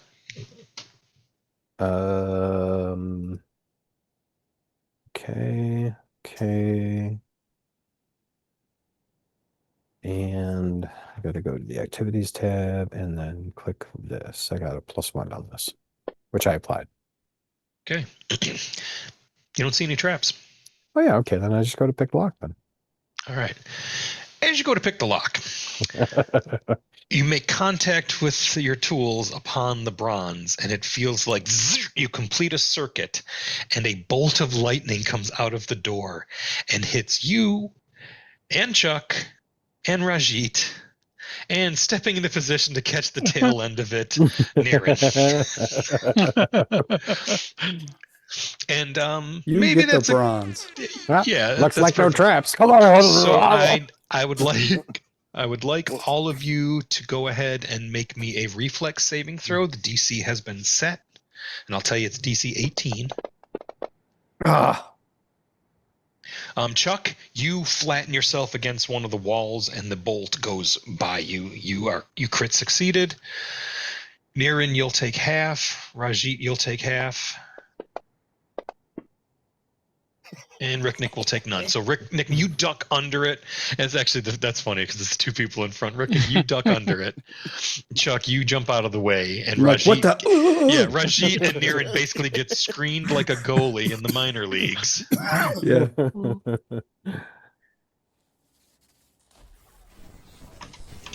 Thought I heard Everybody okay? professionals.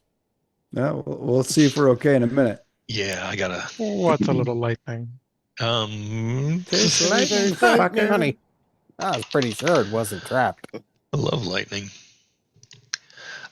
It's shit. It's 4d12 electricity. I can hack it.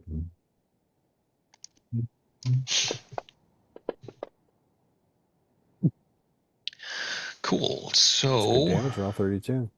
yep. So that makes the math easy. Rajit, you'll take 16. You're at 21 down. Niren, do you have anything? You're a storm survivor. Do you have anything special with lightning?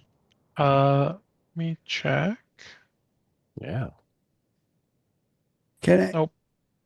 Can I use my reaction to reduce his damage? It's not an attack. No, it's but not an attack. Okay. All right. That makes sense. Yeah, because it's a blinding flash that would blind an attacker. So Yeah. the other thing about that, Ricknick, is as soon as you did that, you then hear these magnets fly into place within the mechanism of the door, and it opens on a spring because you discharged the trap. Oh, and there's the Sahedron.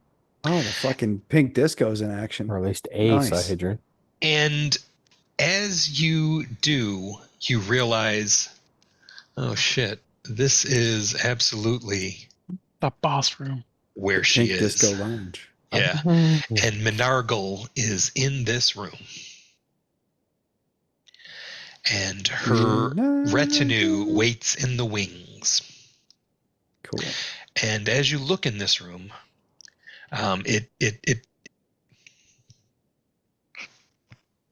as you look in this room, you don't see shit, Ricknick. No, you just rolled a 1 on the perception. The walls of this 10-foot high chamber are of white stone with redwood paneling running along the lower 2 feet, trimmed in gold. Glowing flames flicker in sconces on the walls, giving the chamber bright illumination. The floor is polished red stone with a large inset gold 7-pointed star inlaid in the floor. Wooden shelves filled with books, tablets, and scrolls stand in the room or sit against the walls, while a wood desk heaped with additional books and scrolls sits to the north. You're not sure what else in this room, but it looks like answers are in this room. To the east and west, 3 steps lead up to 10-foot wide alcoves, in each of which sits a black stone platform edged in gold runes and adorned with another gold inlaid 7-pointed star.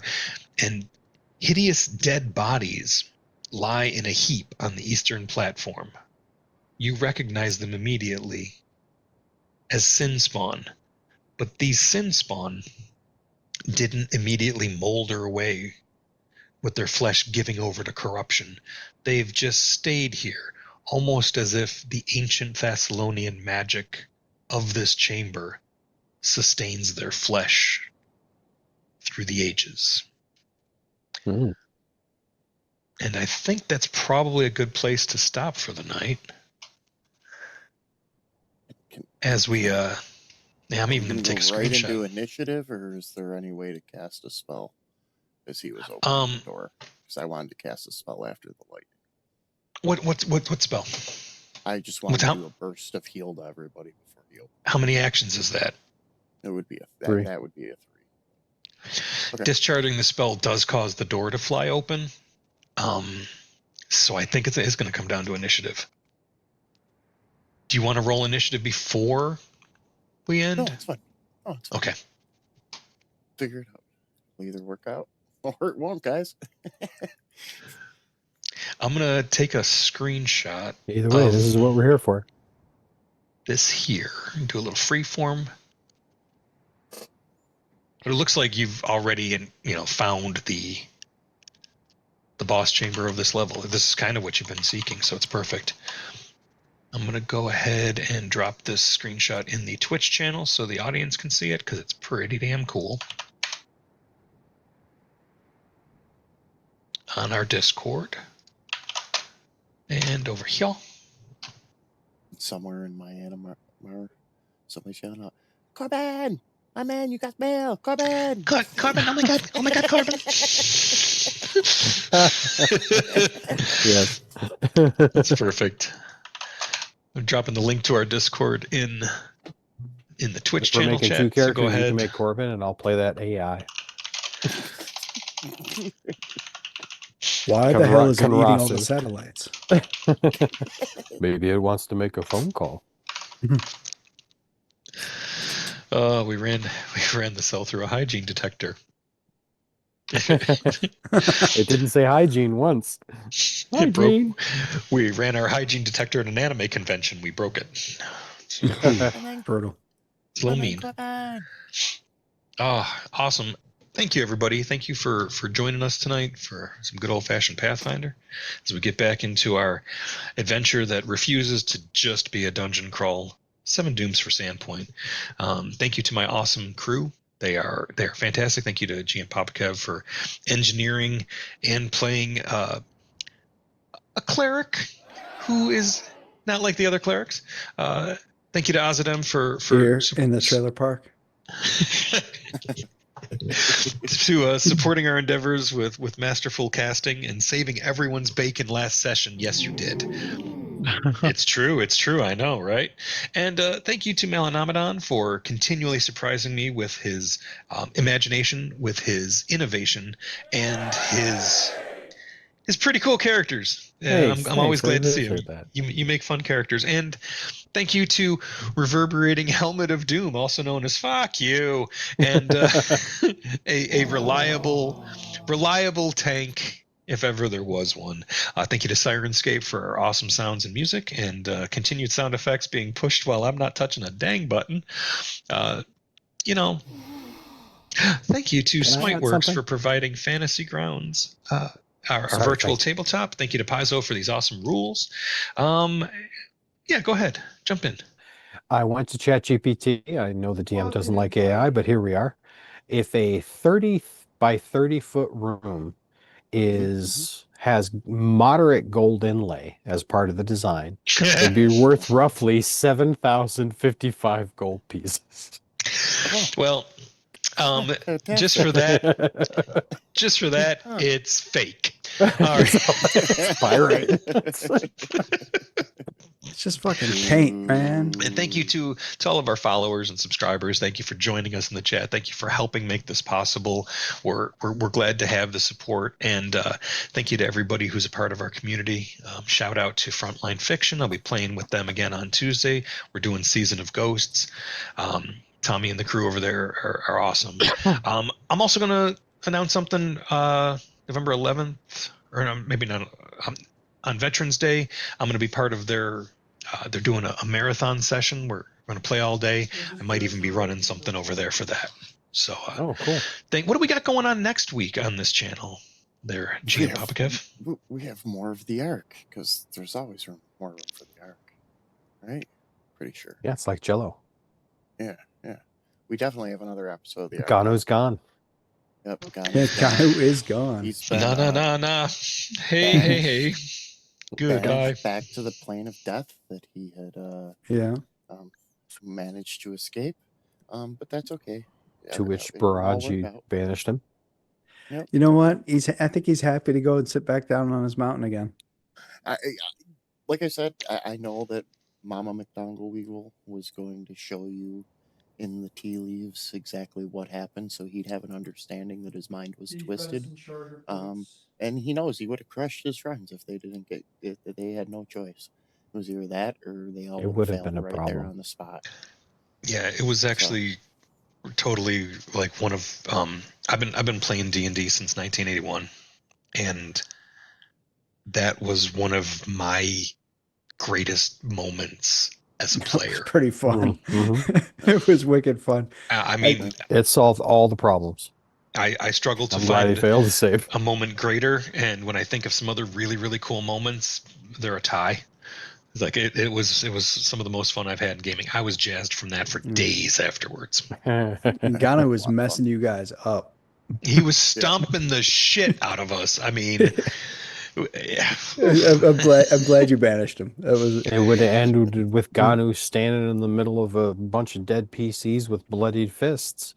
Because even my character wouldn't have tried to kill Ganu. It would have tried to like calm him down if possible. Yeah, and I know he And would have dropped to his unfortunately- knees and looked up at the sky, and that would have been the end of the season. Unfortunately, with the permanent memory, though, he would have probably felt justified as well for what he Oh did. yeah, totally. yeah. I mean, in his head, he was killing the villains. It was you guys.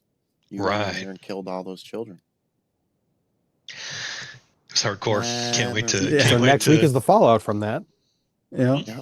Yep. probably the finale. You think of the season? No.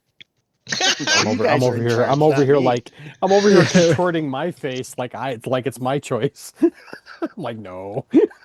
I have no freaking idea. No, That depends I'm on glad where for things it. go. It's very sandboxy. We follow the dice. Cool thing is, we're gonna keep playing, and I'm glad to be a part of that. So, all right, everybody. Thanks for watching. We're gonna go switch Good over to the night. closing slide so you can hear the cool music. And we'll talk to you all real soon. Good night. Bye bye.